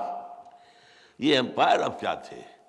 اب فوجیں بنائی گئیں، اب محل کھڑے کیے گئے، فوجیں جو کہ تربیت یافتہ ہیں، مسلح ہیں، فوجی ہیں. اور انہوں نے، بادشاہوں نے عوام کی گردنوں پر اپنی بادشاہی کا، اپنی خدائی کا تخت رکھا. ظلم، محنت کرے گا گزارے، ایس کرے گا جاگیردار اور بادشاہ. اور ذرا کسی نے سر اٹھایا فوج سر کو چل دے گی تمہارا. یہ بیچارہ بیٹھا ہوا اپنے کرگے کے اوپر، یہ کپڑا بن رہا ہے کھدر، اتنا تمہیں دینا پڑے گا ٹیکس، نہیں لوگے تو کھڑی ہے لیجنڈ، ہمارے رومن لیجنڈز موجود ہیں، ابھی تمہارا سر ختم ہو جائے گا. اب یہ نظام جب یہاں تک آیا ہے تو یوں سمجھیے ظلم کی حد ہو گئی. عام انسان غلام، مقہور، مظلوم، کھانے کو نہیں، پہننے کو نہیں، جاگیرداروں کے گل چھڑے عیش، بادشاہ کے محل، مشرق و مغرب کا نسوانی حسن جمع کر دیا گیا، کنیزوں کی فوجیں موجود ہیں. یہ ہے وہ وقت جب کہ یوں سمجھیے کہ نظام کی سختی جکڑ بندی اپنی انتہا کو پہنچ گئی. کہیں کسی کسانوں نے ریوولٹ کی ختم کر دی گئی، کہیں کسی اور نے ریوولٹ کی ختم کر دی گئی، اول تو اٹھنا مشکل ہوتا تھا. یہ وقت تھا جب کہ اب محمد الرسول اللہ آئے صلی اللہ علیہ وسلم. اور ایک بات نوٹ کیجئے خدا کے لیے، اس کے بعد سے لے کے آج تک انسان کی اصل ضرورت ایک عادلانہ نظام ہے. اس نظام میں ہم جکڑے ہوئے. آج کا نظام کیا ہے؟ جو آپ کی حکومت طے کر دے گی نصاب وہ پڑھایا جائے گا. آپ تو مجبور ہیں، you wash your hands of your son. آپ داخل کر دیجیے، اس کے بعد آپ کے ہاتھ میں کیا ہے؟ وہ تو جو پڑھائیں گے وہ پڑھے گا. کون بنائے گے ان کے کریکلم؟ کون بنائیں گے ان کے کون نصاب بنائیں گے؟ اب جو دھویا جا رہا ہے ہمارے نصاب کو پورے تقریباً پورے عالم اسلام میں، سب سے بڑھ کر سعودی عرب میں، اسلام کی باتیں نکالو اور یہ تحریک پاکستان نکالو تم اپنے کورسز سے. ریڈ ہسٹری ایز ہسٹری، نہیں کسی آئیڈیالوجی کے حوالے سے مت پڑھو. یہ سارا اب کیا کریں ہم؟ کہاں لے جائیں بچوں کو؟ غاروں میں مت کر دیں. آپ اپنے گھر میں ٹیلی ویژن نہیں لائیں گے، بچہ کہیں باہر جا کے دیکھے گا، پٹواڑی کی دکان پر دیکھے گا، دودھ والے کی دکان پر دیکھے گا، پڑوسی کے گھر چلا جائے گا. یو کانٹ ڈو اینی تھنگ. مجبوری جب تک نظام نہ بدلو. جو شاہ ولی اللہ دہلوی کہتے ہیں، جس نظام میں تقسیم دولت کا نظام غلط ہو جائے نتیجہ کیا نکلتا ہے؟ ایک طرف دولت کے انبار ہیں، گلچھرے ہیں، عیاشیاں ہیں، عیش ہیں، بلٹ پروف گاڑیاں ہیں، محل ہیں، اور ایک طرف بھوک ہے، فاقہ ہے. اور بڑا پیارا لفظ استعمال کیا ہے، انسان کی حیثیت بار برداری کے اونٹ سے زیادہ نہیں رہتی. وہ انسان رہتا ہی نہیں. صبح سے شام تک کمر توڑ دینے والی محنت جو کر رہا ہے اور پھر بھی 2 وقت کی روٹی پوری نہیں چل رہی، آپ توقع رکھتے ہیں کہ وہ اللہ سے دوڑ لگائے گا رات کو کھڑے ہو کر؟ خود حضور نے فرمایا کاد الفقر ان یکون کفرا، فقر جو ہے وہ تو کفر تک پہنچا دیتا ہے انسان کو. یہ فقر نہیں ہے جو خودکشیاں کروا رہا ہے، یہ فقر ہے کہ نہیں؟ ماں اپنے 3 بچیوں سمیت آ کر اور ریل کے انجن کے سامنے کودتی ہے. تو وہ کہتے ہیں کہ جب ایسا ہو جائے تو یہ ایک 2 دھاری تلوار ہے. ایک تلوار ہے 2 دھار، ادھر بھی کاٹتی ہے ادھر بھی کاٹتی ہے. اگر ڈسٹریبیوشن آف دی ویلتھ کا نظام غلط ہے، ایک طرف انبار ہوں گے دولت کے، نتیجہ کیا نکلے گا؟ عیاشیاں ہوں گی، بدماشیاں ہوں گی، گلچھرے ہوں گے، سب کچھ ہوگا کہ نہیں ہوگا؟ ادھر بھی کاٹا، اخلاقی طور پر کاٹ دیا. ادھر بھوک ہے، فاقہ ہے، تو دنیا نے تیری یاد سے بیگانہ کر دیا. تو اس سے بھی دل فریب ہے غم روزگار کے. کہاں خدا، کہاں آخرت، کہاں قرآن، کہاں کی فکر اس کو بیچارے کو؟ وہ تو بار برداری کا اونٹ ہے، کولو کا بیل ہے، نتھنگ مور دین دیٹ. میں اسی لیے کہتا ہوں شاہ ولی اللہ دہلوی کے بارے میں جو میں نے کہا تھا، ان کا سوشل تھاٹ بہت ہائٹ پر ہے، بہت ہائٹ پر. یہ ہے وہ مسئلہ جب کہ حضور تشریف لائے اور دین حق عطا کیا اللہ نے آپ کے ذریعے سے. اب یہ میں نے آپ کو بتایا پہلے بھی، دین حق صرف قرآن پر نہیں بنے گا. الہدا و دین الحق ہے. اس میں درمیان میں واو کون سا ہے؟ اس کو کہتے ہیں واو عطف. اور واو عطف کا قاعدہ ہے یہ معطوف اور معطوف علیہ میں مغایرت پیدا کرتا. میں اور وہ، یہ اور جو ہے تو میں اور ہوں، وہ اور ہے. اور تو 2، تو الہدا اور دین حق یہ ایک نہیں ہے، 2 ہے. الہدا اس دین حق کی بنیاد اور اس کا ڈھانچہ اور خاکہ سارا سنت رسول سے صلی اللہ علیہ وسلم. میں نے بتایا آپ کو نماز کا نظام نہیں بن سکتا بغیر سنت کے اور حدیث کے، اور نظام کیا بنے گا؟ اور جنہوں نے حدیث سے امت کا رخ موڑا ہے، پھیرا ہے، میرے نزدیک بہت بڑے ظالم لوگ تھے، بہت بڑے ظالم لوگ. آج بھی فتنہ پھیل رہا ہے، پرویزیت ہو، مشرقیت ہو، یہ سب کیا ہے؟ ہمارے ہاں آج بھی موجود ہے جو اپنے آپ کو اہل قرآن کہتے ہیں. ہم حدیث نہیں مانتے، اہل قرآن. چکرالویت ہو. بہرحال اب دیکھیے یہ جو 2 چیزیں دی گئیں، الہدا، دین حق، ان کے ضمن میں فرض کیا ہے حضور پر؟ الہدا پہنچاؤ، یہ پہنچانا ہے. یا ایھا الرسول بلغ ما انزل الیک من ربک وان لم تفعل فما بلغت رسالتہ. بڑی سخت تنبیہ ہے. والعبد عبد وان تعرج والرب رب وان تنزل. کتنے ہی اونچے چلے گئے حضور شب معراج میں، ہیں تو بندے ہی نا. فَأَوْحَىٰ إِلَىٰ عَبْدِهِ مَا أَوْحَىٰ. اللہ اے رسول پہنچا دو جو کچھ کہ ہم نے نازل کیا ہے تم پر، اور اگر تم نے کوئی کمی کی تو حق رسالت ادا نہیں ہوگا. اور قیامت کے دن ہم پوچھیں گے، سورہ اعراف کی 6 آیت ہے، فَلَنَسْأَلَنَّ الَّذِينَ أُرْسِلَ إِلَيْهِمْ وَلَنَسْأَلَنَّ الْمُرْسَلِينَ.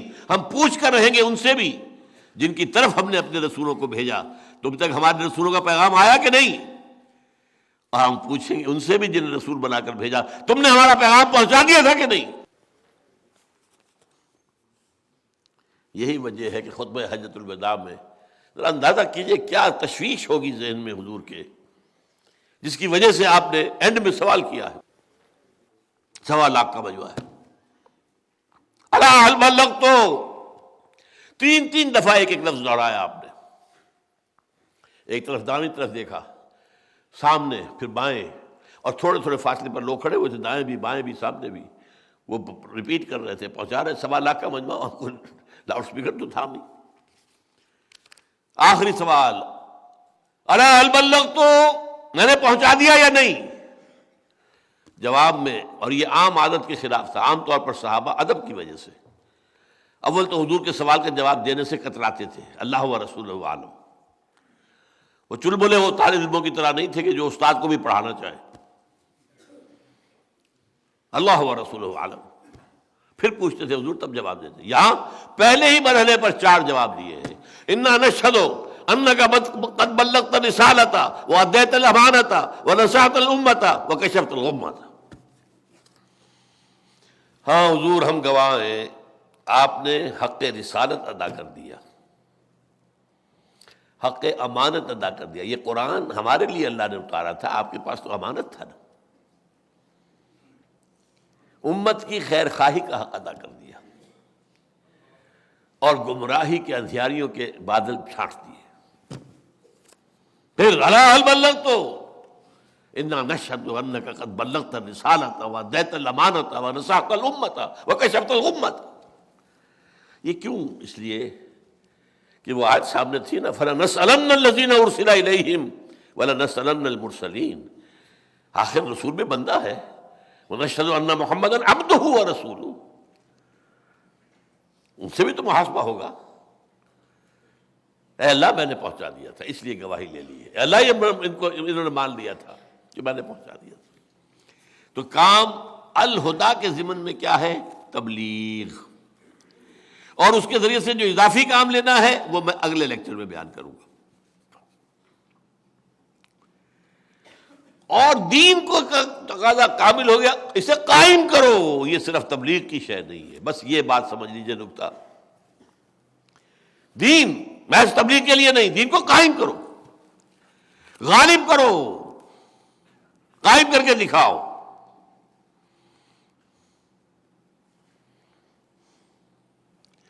اس لیے کہ ظاہر بات ہے، وہ میں آیتیں آپ کو سنا چکا ہوں۔ سورہ سبا میں فرمایا وما ارسلناک الا کافۃ للناس بشیرا ونذیرا۔ یہ تکمیل رسالت کا وہ پہلو ہے جو میں نے کہا تھا کہ جو قرآن میں اس آیت میں نہیں ہے، علیحدہ آیات۔ وہ آیت کیا ہے؟ آپ کو تمام انسانوں کے لیے بھیجا گیا، اس سے پہلے کوئی رسول نہیں بھیجا گیا۔ حضرت عیسیٰ تک کا حال یہ ہے، وہ تو اپنے حواریین کو بھی روک کر گئے ہیں کہ تمہیں جا کر جنٹائلز میں تبلیغ نہیں کرنی، صرف میں تو اسرائیل کے گھرانے کی کھوئی ہوئی بھیڑوں کی تلاش میں آیا ہوں، صرف ان میں تبلیغ کروں۔ پہلے اور آخری رسول ہے محمد صلی اللہ علیہ وسلم، جو پوری نوع انسانی کے لیے بھیجے گئے، اور اس کا تعلق کس ارتقاء سے ہے یہ بھی سمجھ لیجئے۔ ذہنی فکری ارتقاء سے تعلق ہے، ہدایت کے اندر اضافہ اضافہ اضافہ اضافہ اضافہ، تاکہ الہدا، کامل ہدایت نامہ۔ تمدن میں غاروں سے لے کر اور امپائرز تک، تاکہ دین حق آ گیا۔ یہ جو ہے تقاضا کس کا ہے؟ یہ سائنٹیفک جو ترقی ہوئی ہے، جس کی وجہ سے حضور کے زمانے میں آ کر یہ ممکن ہوا کہ ذرائع رسل و رسائل اتنے تھے کہ ایک دعوت تمام انسانوں تک پہنچ سکتی تھی۔ آج پہنچ سکتی ہے کہ نہیں؟ میں تقریر کر رہا ہوں، آپ کا آڈیو بن رہا ہے، ویڈیو بن رہا ہے، کہیں سے کہیں پہنچ جائے گا۔ آج بھی اس وقت بھی نہ معلوم کہیں لوگ کیا کیا سن رہے ہوں، اللہ عالم، پہنچتے کہ نہیں؟ تو یہ جو ایک سوشل سائنسز، سائنٹیفک ڈیولپمنٹ ہوئی ہے، ایک ذہنی و فکری فلسفیانہ ڈیولپمنٹ، ایک تمدن کا ارتقاء اور ایک سائنسی ارتقاء، جس کی وجہ سے اب یہ گلوب کیا ہے؟ گلوبل ولیج بن گیا ہے، اب یہ ایک شہر بن گیا ہے۔ یہ ملک جو ہے، یہ دنیا سکڑ کر کیا ہو گئی ہے؟ Global village. اس لیے آپ کی رسالت ہے کہ جو پوری نوع انسانی کے لیے ہے، وما ارسلناک الا رحمۃ للعالمین، سورہ انبیاء میں فرمایا، سورہ اعراف میں فرمایا اے نبی کہہ دیجئے یا ایھا الناس انی رسول اللہ الیکم جمیعا، میں تم سب کی طرف اللہ کا رسول ہوں۔ اور سورہ صف کے ساتھ جڑواں سورت ہے سورہ جمعہ، یہاں مرکزی آیت کیا ہے؟ هو الذی ارسل رسولہ بالہدی ودین الحق لیظہرہ علی الدین کلہ، علی الدین کلہ، پورا دین اس میں minus minus minus one minus two نہیں ہو سکتا، ٹوٹل دین. یہ دین ہمارا ایک پیکج ہے، لیو اٹ اور ٹیک اٹ. لینا ہے تو پورا، ادخلوا فی السلم کافہ، دین غالب کرو پورا کا پورا. لیسرہ علی الدین کلہ، پورے دین کو غالب کرو. پورا نظام اس کے تحت ہو، سیاسی نظام اس کے تحت ہو، معاشی نظام اس کے تحت ہو، سود کی بیخ کرنی ہو، جوئے کی بیخ کرنی ہو، شراب بنانا اور پیچنا اور پھر ختم کیا جائے، سیکس کو ذریعہ بنانا کمائی کا ختم کیا جائے، سیکس میں اشتعال پیدا کر کے یہ اشتہاروں ہی کے اندر عورتوں کی تصویریں دے دے کر جو ہے اس کو بھی ذریعہ بنایا جا رہا ہے. کیا ہے یہ؟ ان سب کے اوپر پابندی ہوگی. پھر عفت اور انسان کی خاندانی زندگی کی مضبوطی، یہ تیسری بات ہوگی، کرنا ہوگا. لیکن یہ جو سورہ جمعہ میں آئی ہے مرکزی آیت، وہ کیا؟ یہ ہمارا اگلے اتوار کا موضوع ہے. اصل میں هو الذی بعث فی الامیین رسولا منہم یتلو علیہم آیاتہ ویزکیہم ویعلمہم الکتاب والحکمہ وإن كانوا من قبل لفی ضلال مبین وآخرین منہم لما یلحقوا بہم. حضور کی بعثت کے دو حصے ہیں. آپ کی بنیادی بعثت یہ ہے امیین کی طرف، اسی لیے ان کی کتاب میں یہ قرآن ہے، ان کی زبان میں یہ قرآن ہے. یہ جو امی تھے، یہ جو بنی اسماعیل تھے، حضرت اسماعیل کی اولاد، تقریباً تمام مشرکین عرب اسی میں سے تھے. یہ ہے اصل نیوکلیس، جس کو میں کہا کرتا ہوں امت کی تشکیل میں، جیسے ایٹم کا سٹرکچر آپ کو معلوم ہے، بیچ میں نیوکلیس ہے، اس میں پروٹونز ہیں اور شاید کچھ نیوٹرونز ہوتے ہیں، اور چاروں طرف چکر جو لگا رہے ہیں الیکٹرونز. تو اس کا نیوکلیس کیا ہے؟ یہ امت عرب. اور اس کے بعد ایرانی آ گئے، بربر آ گئے، ہندی آ گئے، ترک آ گئے، یہ گویا کہ الیکٹرونز ہیں. تو هو الذی بعث فی الامیین رسولا منہم یتلو علیہم آیاتہ ویزکیہم ویعلمہم الکتاب والحکمہ وإن كانوا من قبل لفی ضلال مبین وآخرین منہم لما یلحقوا بہم. انہی میں سے اور بھی ہیں جو ابھی ان میں شامل نہیں ہوئے، جو شامل ہوں گے تو اسی امت کا حصہ بن جائیں. اس حوالے سے تکمیل رسالت کے اب دو پہلو ہو گئے. نمبر ایک، آپ پر رسالت کا یہ حق ہے کہ دین کو غالب کر کے دکھائیں، تاکہ یہ نہ ہو کہ دنیا کہ ہاں یہ بات تو بہت اچھی ہے، یہ ہونے والی نہیں ہے، امپریکٹیکیبل ہے. حضور سے تقریباً میں سمجھتا ہوں 1000 سال پہلے کتاب لکھی تھی افلاطون نے، ریپبلک. لیکن ساری دنیا جانتی ہے کہ وہ انہونا سا خواب تھا جو اس نے دیکھا تھا، ہونے والی بات ہی نہیں تھی، یہ تو خواب تھا، یوٹوپیا. تو حضور نے بھی جو باتیں کہی تھی اگر کر کے نہ دکھاتے تو کہتے ہیں ہونے والی بات نہیں، شاعری ہے. سید القوم خادمہم، قوم کا سردار تو خادم ہوتا ہے. وہی بہت اچھا شعر کہا، بڑی عمدہ بات ہے، لیکن کہاں ہو سکتا ہے یہ؟ امپاسبل. قوم کا سید اور خادم ہو، امپاسبل. قوم کا سردار ہو اور ایک غریب عورت اس کے بچوں کے لیے آٹے کی بوری اپنے کندھے پر لاد کر رات کے وقت لا رہا ہو. Is it imaginable? Is it imaginable? لاکھوں مربع میل کے اوپر حکم جس کا چل رہا ہے، وہ بیت المقدس کا سفر کر کے جا رہا ہے، اور وہ بھی سرکاری وزٹ ہے، کوئی کسی کو علاج کے لیے نہیں جا رہا، کسی بیٹے کی کانووکیشن میں شرکت کے لیے نہیں جا رہا معاذ اللہ. وہاں سے ریکویسٹ آئی آپ یہاں آئیں گے تو یہ بیت المقدس جو ہے فتح ہو جائے گا، یروشلم فتح ہو جائے گا. اس لیے کہ وہاں کے عیسائی علماء نے کہا تھا اے مسلمانوں، ہماری کتابوں میں لکھا ہوا ہے کہ یہ شہر فتح ہوگا، لیکن جس کے ہاتھوں فتح ہوگا اس کی کچھ نشانیاں تم میں وہ نہیں ہے، یہ کبھی فتح نہیں ہوگا تمہارے ہاتھوں، چاہے تم قیامت تک پڑے رہو. اس لیے کہ یروشلم کی فصیلیں بہت اونچی تھیں، اندر سے سیلف سفیشینٹ، پانی اور ہر چیز موجود. تو ابو عبیدہ بن الجراح رضی اللہ تعالیٰ عنہ، امین هذه الامہ، ان کی گئی ہے ریکویسٹ دارالخلافہ آپ تشریف لائیں تو یہ شہر فتح ہو جائے گا. یہ سفر کیا ہے 700 میل کا سفر، ایک اونٹ اور ایک خادم ساتھ ہے، کوئی خدم و حشم نہیں، کوئی باڈی گارڈ نہیں، کچھ نہیں. اور چونکہ اسی پر راستے کا راشن بھی ہے تو وقت پہ ایک آدمی بیٹھ سکتا ہے. ایک منزل خلیفہ اوپر بیٹھا ہے، اور خادم آگے چل رہا ہے نکیل پکڑ کر.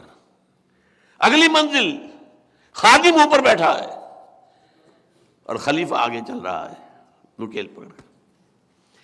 Can you believe it? ہمیں عظمت کا احساس ہوا جب معلوم ہوا کہ چو لائی کی بیٹی بھی سائیکل پر جاتی تھی کالج، یا عبدالجمال ناصر کا بیٹا یا بیٹی بھی جاتی تھی اسی طرح. ٹھیک ہے، یہ بھی اچھی باتیں ہیں. جب مجھے معلوم ہوا تھا ہندوستان کا وہ جو ریلوے کا منسٹر تھا لال بہادر شاستری، جب وہ مرا ہے تو میں حیران ہوا. اٹ واز ڈسکلوزڈ، اس کا کوئی گھر پورے انڈیا میں نہیں تھا. سوال پیدا ہوا کہ اب اس کی بیوی بیوہ ہو گئی، کہاں جائے؟ اور اس کی بیوی اپنے ہاتھ سے جو ہے کھانا پکاتی تھی. اور جب ہارٹ اٹیک ہوا ہے شاستری کو تاشقند میں، تو اس نے وہاں سے ٹیلی فون پر جو بات کی ہے وہ ماتا جی سے کی ہے، بیوی سے نہیں کی. لیکن یہ ساری بلندیاں ان سب کو جمع کر لیجئے، کیا عمر کے آس پاس بھی آئیں گے؟ یہ کارنامہ کر کے دکھایا محمد رسول اللہ صلی اللہ علیہ وسلم.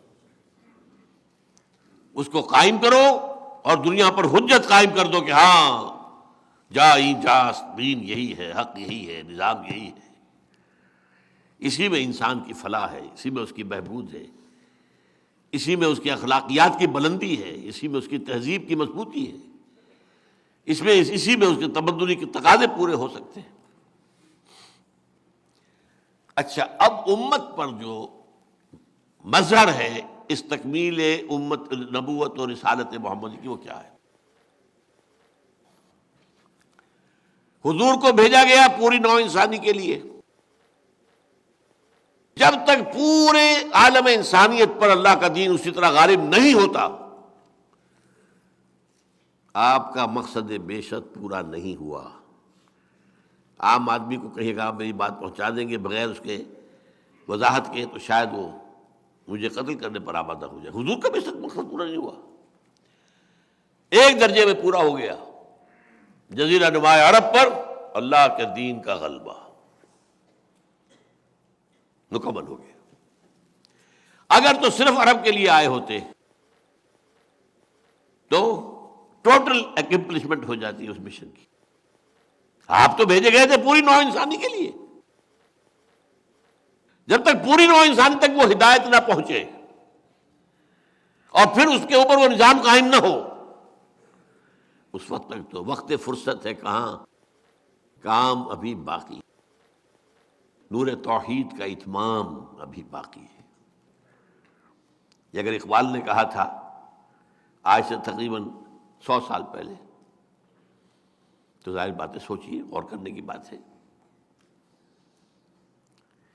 یہ کام کرنا ہے اس امت کو، اور جب تک وہ یہ کام پورا نہیں کرتی، ہاں کرے، کوشش کرے، نہ کر سکے کوئی بات نہیں، اللہ کے رسول خرو ہو جائے گا. کرتا ہی نہیں تو اس کا کوئی تعلق حضور کے ساتھ نہیں ہے. نوٹ کر لیجیے. وہ اپنی جگہ امتی بنا پھرتا ہو، من رغب عن سنتی فلیس منی، جس کو میری سنت پسند نہیں اس کا مجھ سے کوئی تعلق نہیں.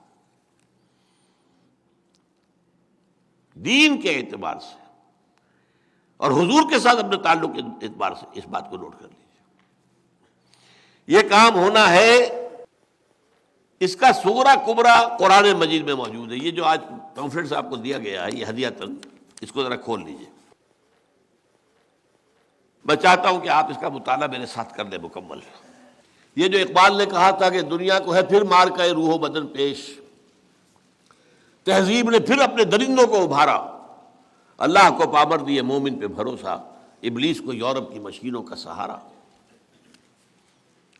اللہ کا اٹل فیصلہ ہے کہ یہودیوں کی سازشوں کے الرغم نور توحید کا اتمام اور دین حق کا غلبہ ہو کر رہے گا.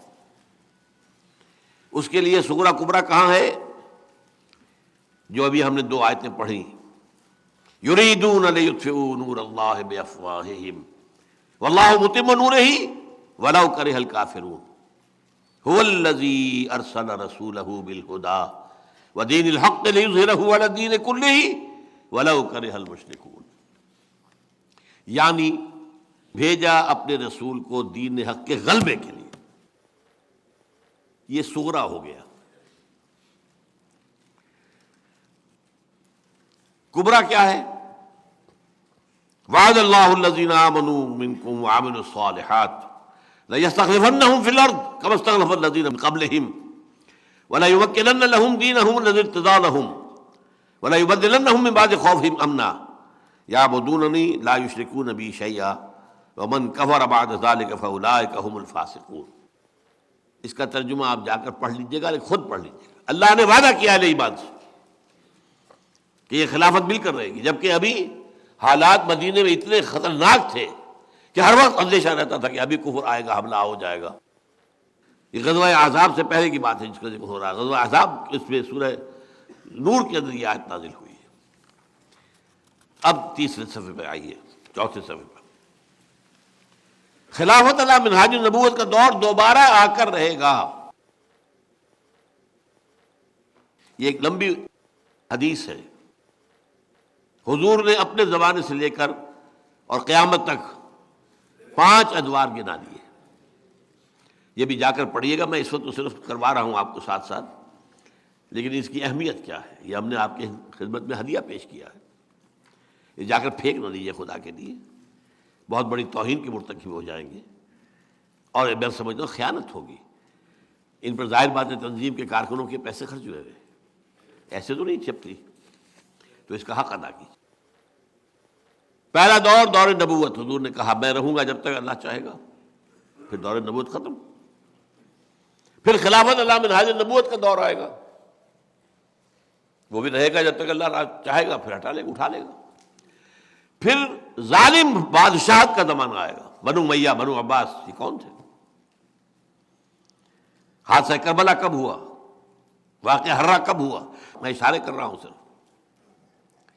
پھر غلامی والی بادشاہت کا دور آئے گا. اس سے مراد میں نہیں سمجھتا کہ اس وقت کیا سمجھی گئی ہو، آج سمجھ میں آتی ہے. کولونیل رول، کہیں انگریز ہمارا بادشاہ، ہماری ملکہ کون تھی؟ ملکہ وکٹوریہ. اس سے پہلے کم از کم مسلمان تو تھے بادشاہ، اچھے بھی تھے برے بھی تھے، ٹھیک ہے، بہت برے بھی تھے بہت اچھے بھی تھے، لیکن یہ تھے تو مسلمان، نام لیوا تو تھے محمد کے صلی اللہ علیہ وسلم. پھر تو پورے عالم اسلام پر کہیں انگریز، کہیں فرانسیسی، کہیں ولندیزی، کہیں پورچوگیز، کہیں اسپینیئرز، کہیں اٹالینز، کہیں فرنچ. یہ ہوا کہ نہیں؟ اس کے بعد فرمایا ثم تکون خلافت علی منہاج النبوہ. پھر 5واں دور آئے گا دوبارہ جس میں اللہ کی خلافت قائم ہوگی. یہ وقت آنے والا ہے. یہ خبر کس کی دی ہوئی ہے؟ محمد رسول اللہ صلی اللہ علیہ وسلم. مسند احمد کی روایت ہے نعمان ابن بشیر رضی اللہ تعالیٰ عنہ سے. یہ تو آیا زمانے کے اعتبار سے 1 2 3 4 5، 1 2 دوسرا تیسرا چوتھا 4 گزر چکے ہیں. اس وقت انسان کہاں ہے؟ چوتھے اور 5ویں کے درمیان ہے. چوتھا دور کولونیلزم ایک اعتبار سے ختم ہو چکا ہے.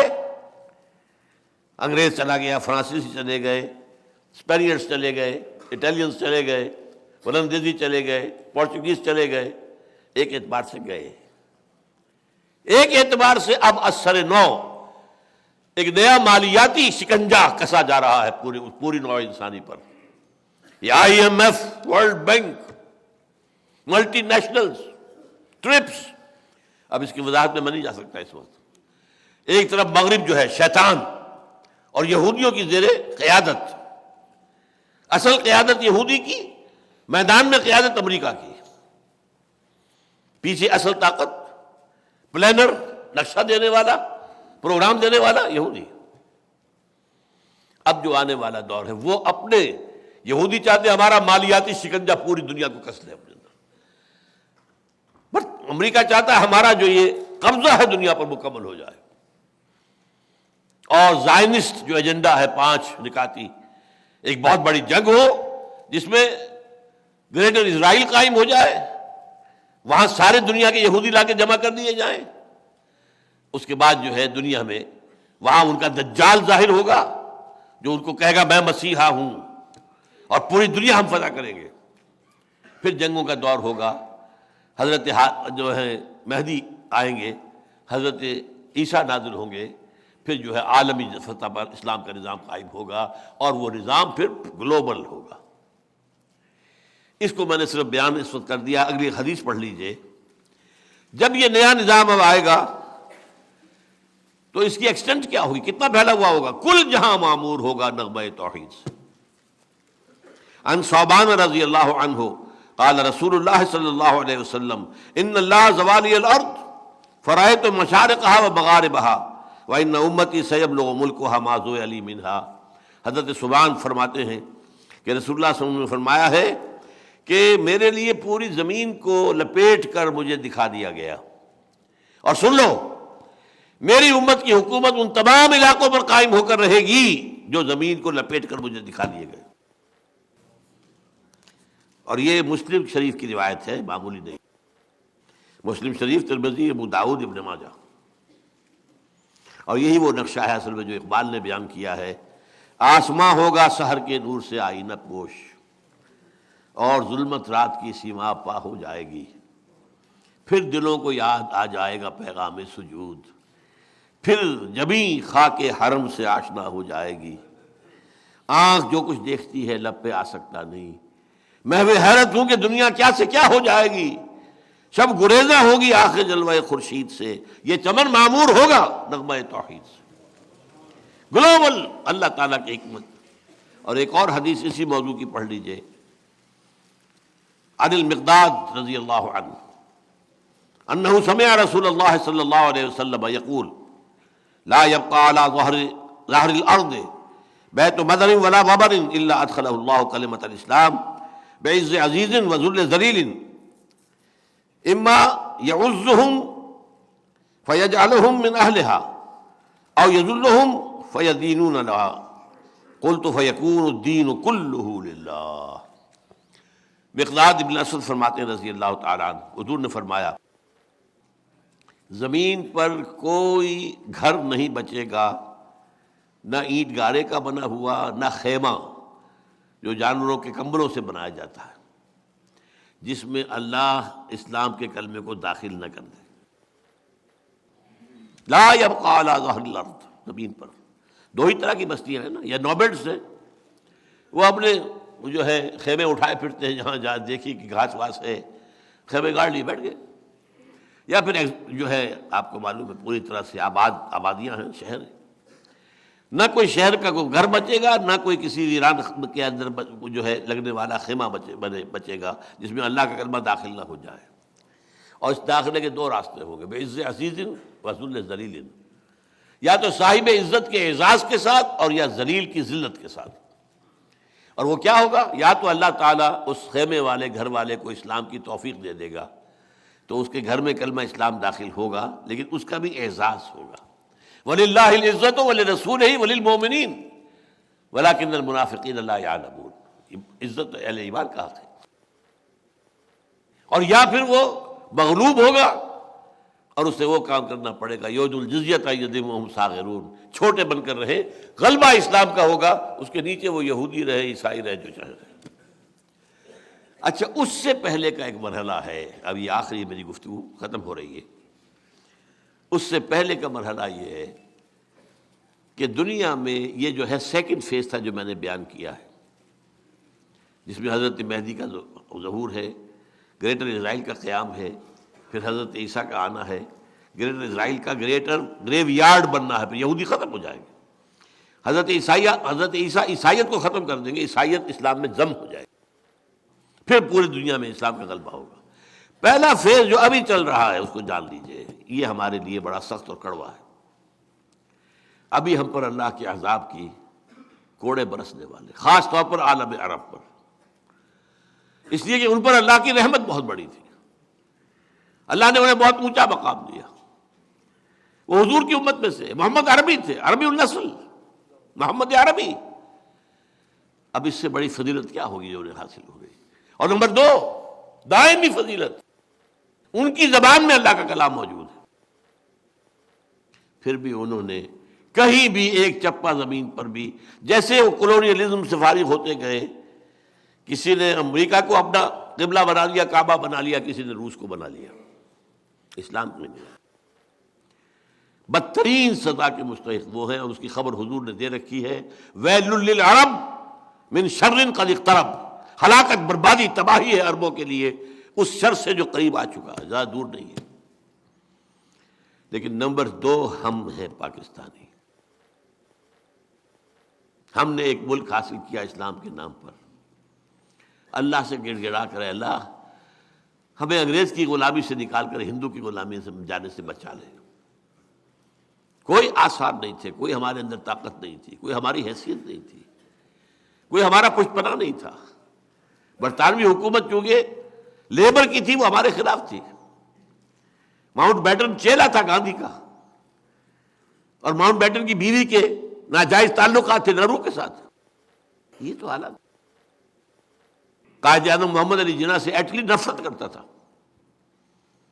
پھر یہ کہ ہندو کتنی بڑی تعداد میں، صنعت کار ہو، سرمایہ دار ہو، کاروبار اس کے پاس، تعلیم میں وہ بہت آگے، انگریزوں کی ملازمت میں کہیں زیادہ آگے مسلمان سے نکلا ہوا.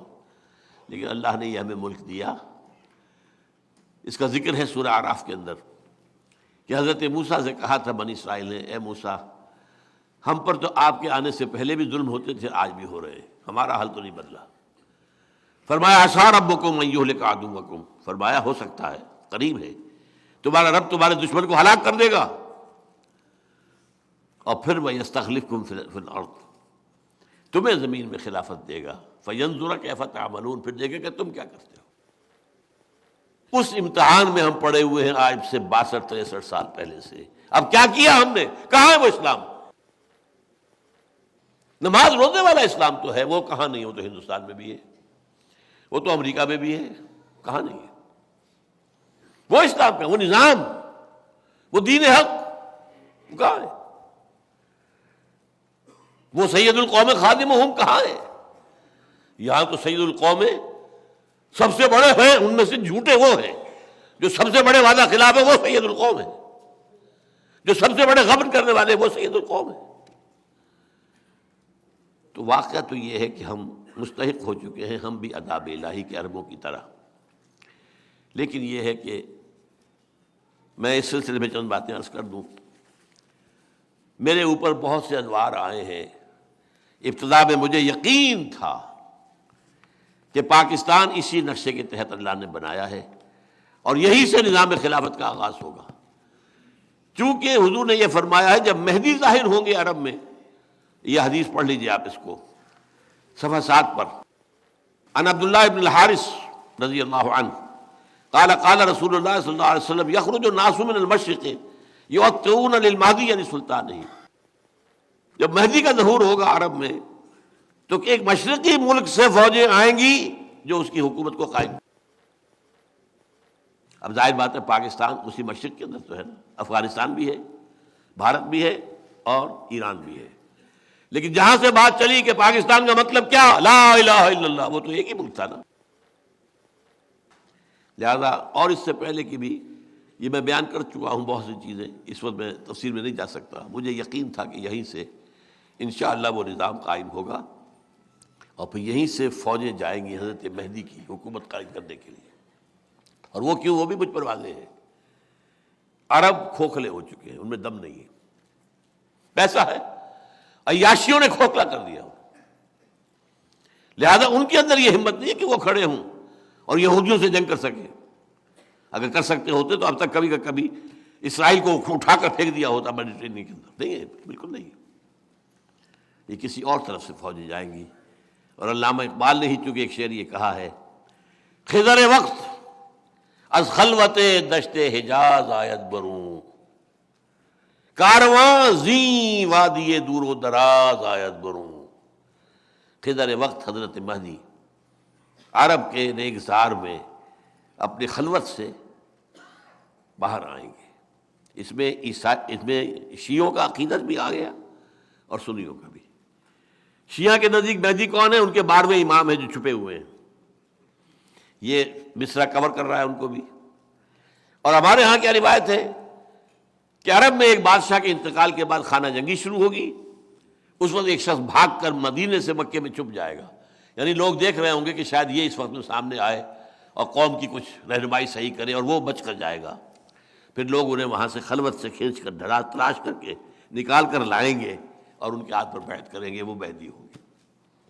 تو مصرع جو ہے نمبر 1 دونوں کو کور کر رہا ہے۔ خضر وقت از خلوت دشت حجاز آیت بروں، کارواں زی وادی دور و دراز آیت۔ یہ وادی کون سی ہے جس میں آپ بیٹھے ہوئے؟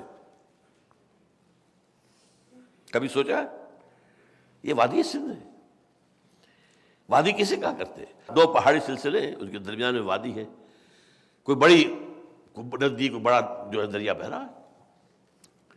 وادی سندھ، پورا پنجاب بھی اسی میں شامل ہے، وہ تو ہم سے چھین لیا گیا نا، ورنہ ایسٹ پنجاب کے دریا کہاں آ رہے تھے؟ دریا بیاس، دریا ستلج، دریا راوی ادھر سے آ رہے تھے نا۔ پھر اوپر سے سارے دریائے گلگت ہو، منزا ہو، سب وہیں آ رہے ہیں۔ پھر آئیے ایسٹ افغانستان کے سارے دریا ادھر آ رہے ہیں۔ دریا کابل کہاں سے آ رہا ہے؟ دریا گومل، دریا ٹوچی، دریا بولان۔ تو یہ در حقیقت یہ سب مشرقی حصہ افغانستان کا اور یہ مغربی حصہ انڈیا کا، یہ وادی سندھ ہے۔ اس وادی میں پہلے اسلام کہیں قائم ہوگا، یہ یقین کی حد تک تھا، لیکن بعد میں جو حالات ہوئے ہیں اس میں مد و جزر آتا رہا ہے، کبھی امید پیدا ہوئی، کبھی کمزوری جو ہے اس میں مایوسی کی انتہا ہو گئی۔ آج سے 5-6 سال پہلے میں نے یہیں پر تقریر کی تھی، کیا پاکستان کے خاتمے کا کی الٹی گنتی شروع کی جا چکی ہے؟ میں نے کہا تھا ہاں۔ میری مایوسی انتہائی لوئسٹ ایپ پر تھی اس وقت، شاید اللہ تعالیٰ اس میں کوئی نئی زندگی پیدا کر دے ہمارے، لیکن اس کے لیے کام تو مجھے اور آپ کو کرنا ہے، اس کو مت بھول جائیے۔ اصل رول تو میرا اور آپ کا ہے، کیا کرنا ہے، کیسے کرنا ہے۔ چنانچہ میں نے کہا تھا یہ ہے میرا جو اگلے اتوار کا جو موضوع ہے، جہاں سے کہ اصل میں یہ تو ساری ابھی علمی باتیں ہیں جو آپ کے سامنے آئی ہیں۔ حضور کا مقام و مرتبہ کیا ہے، وہ آج اس لیے تھا کہ ہم اپنا فرض سمجھیں، حضور کے مقصد بعثت کے حوالے سے ہمارا فرض منصبی کیا ہے، ہمیں کیا کرنا ہے۔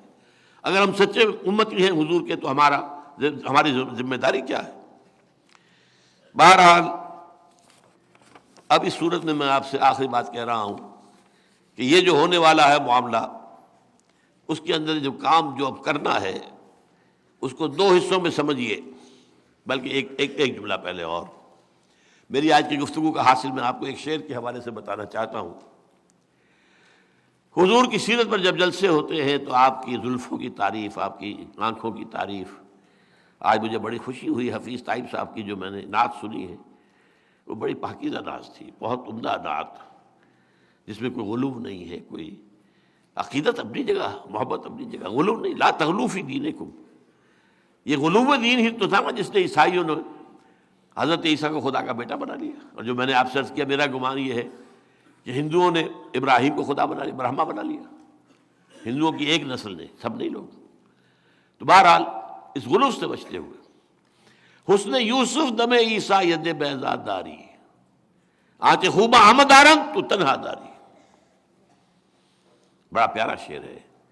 اے نبی، آپ کو اللہ نے حضرت یوسف والا حسن عطا کیا، اور حضرت عیسیٰ کہ پھونک مارنے سے جو نتیجہ نکلتا تھا، اور ید بیضا حضرت موسیٰ والا، تمام نبیوں کو اللہ نے جو کمالات دیے، آپ کی ذات مبارکہ میں وہ سارے کمال جمع ہیں۔ ٹھیک، اب حدیث سنیے، تمام انبیاء اور رسولوں نے جو تکلیفیں برداشت کی ہیں، میں نے تنہا وہ سب برداشت کی۔ یہ کوئی بیان کرتا ہے؟ کبھی اس کا ذکر آتا ہے؟ 3 سال کی نظر بندی اور فاقوں کی وہ انتہا، کچھ کھانے کو نہیں ہے، بچے بلک رہے ہیں اور سوکھے چمڑے ابال کر اس کا پانی ان کے منہ میں ڈالنے کے سوا کچھ نہیں کھانے کو۔ 3 ایئرس طائف میں پتھرا ہوا ہے، جس میں اتھر جو ہے زخمی ہوا ہے، دامن احد میں دندان مبارک شہید ہوئے ہیں، اتنا خون گیا ہے کہ آپ بے ہوش ہو کر گر گئے اور خبر اڑ گئی کہ آپ کا انتقال ہو گیا۔ لیکن اس میں اصل بات کیا تھی، یہ تو بات بعد میں آئے گی ہماری۔ یہ حجت ہے اس امت پر. اللہ کر سکتا تھا کہ حضور کے پاؤں میں کانٹا تک نہ چبھتا اور انقلاب آ جاتا. کسی کو ڈو اٹ. اور وہ محبوب رب العالمین تھے. کوئی چاہے گا کہ اپنے محبوب کے پاؤں میں کانٹا چبھا ہوا دیکھے؟ اور وہ کر سکتا تھا. نہیں کیا. کیوں نہیں کیا؟ آج تو اللہ کا رسول ہے. آئندہ یہ کام اس امت کو کرنا ہے. امت کے لیے معجزے نہیں آئیں گے. رسول کے لیے آ سکتے تھے, نہیں آئے, تاکہ حجت قائم ہو جائے. تمہیں بھوکے رہنے کا خوف ہے تو میری بھوک نہیں تم نے دیکھی. اگر غزوہ احزاب میں صحابہ نے اپنے پیٹوں پر پتھر باندھے ہوئے تھے اور آ کر جب کہا حضور اب تو ناممکن ہو گیا ہمارے لیے, کھڑا ہونا مشکل ہے, دیکھیے ہم نے پتھر باندھ کر اپنے پیٹوں کے ساتھ کس کر اپنی چادروں سے اپنے آپ کو کھڑا کیا ہوا ہے. اپنا کرتا اٹھا کر دکھایا, 2 پتھر بندھے ہوئے. یہ سب اس لیے. کیا بات ہے, بنی اسرائیل زیادہ پیارے تھے. ذرا بھوک لگی, من و سلوہ اتر آیا. دھوپ لگی تو اوپر جو ہے سائبان چل رہا ہے بادلوں کا. سمندر راستہ روک رہا ہے, پھاڑ دیا اسے ایک ضرب سے. پیاس لگی ہے, ایک ضرب سے 12 چشمے, ایک ضرب سے, تاکہ ہر قبیلے کا اپنا علیحدہ علیحدہ چشمہ ہو جائے. لڑے نہ پانی پر. کہیں پانی پینے پلانے پہ جھگڑا اور کہیں گھوڑا آگے بڑھانے پہ جھگڑا. قبائلی زندگی میں تو یہ ہوتا ہے. یہاں نہیں آیا. اللہ کی مدد آئی ہے, اب بھی آئے گی. اللہ کی مدد کا دروازہ بند نہیں ہے, but you have to qualify for that. Allah پہلے ٹھوک بجا کر دیکھ لیتا ہے یہ واقعی does he really mean business. Do they really mean business. وہ قربانیاں دینے کو تیار ہیں, امتحانات میں سے گزرنے کو تیار ہیں. تب پھر اللہ کی محنت, اللہ کی. یہ تو قرآن مجید میں بھی آیا ہے کہ جب وقت سخت ہوا اور وقت کے رسول اور ان کے ساتھی پکار اٹھے, متی نصر اللہ, تب کہا گیا الا ان نصر اللہ قریب.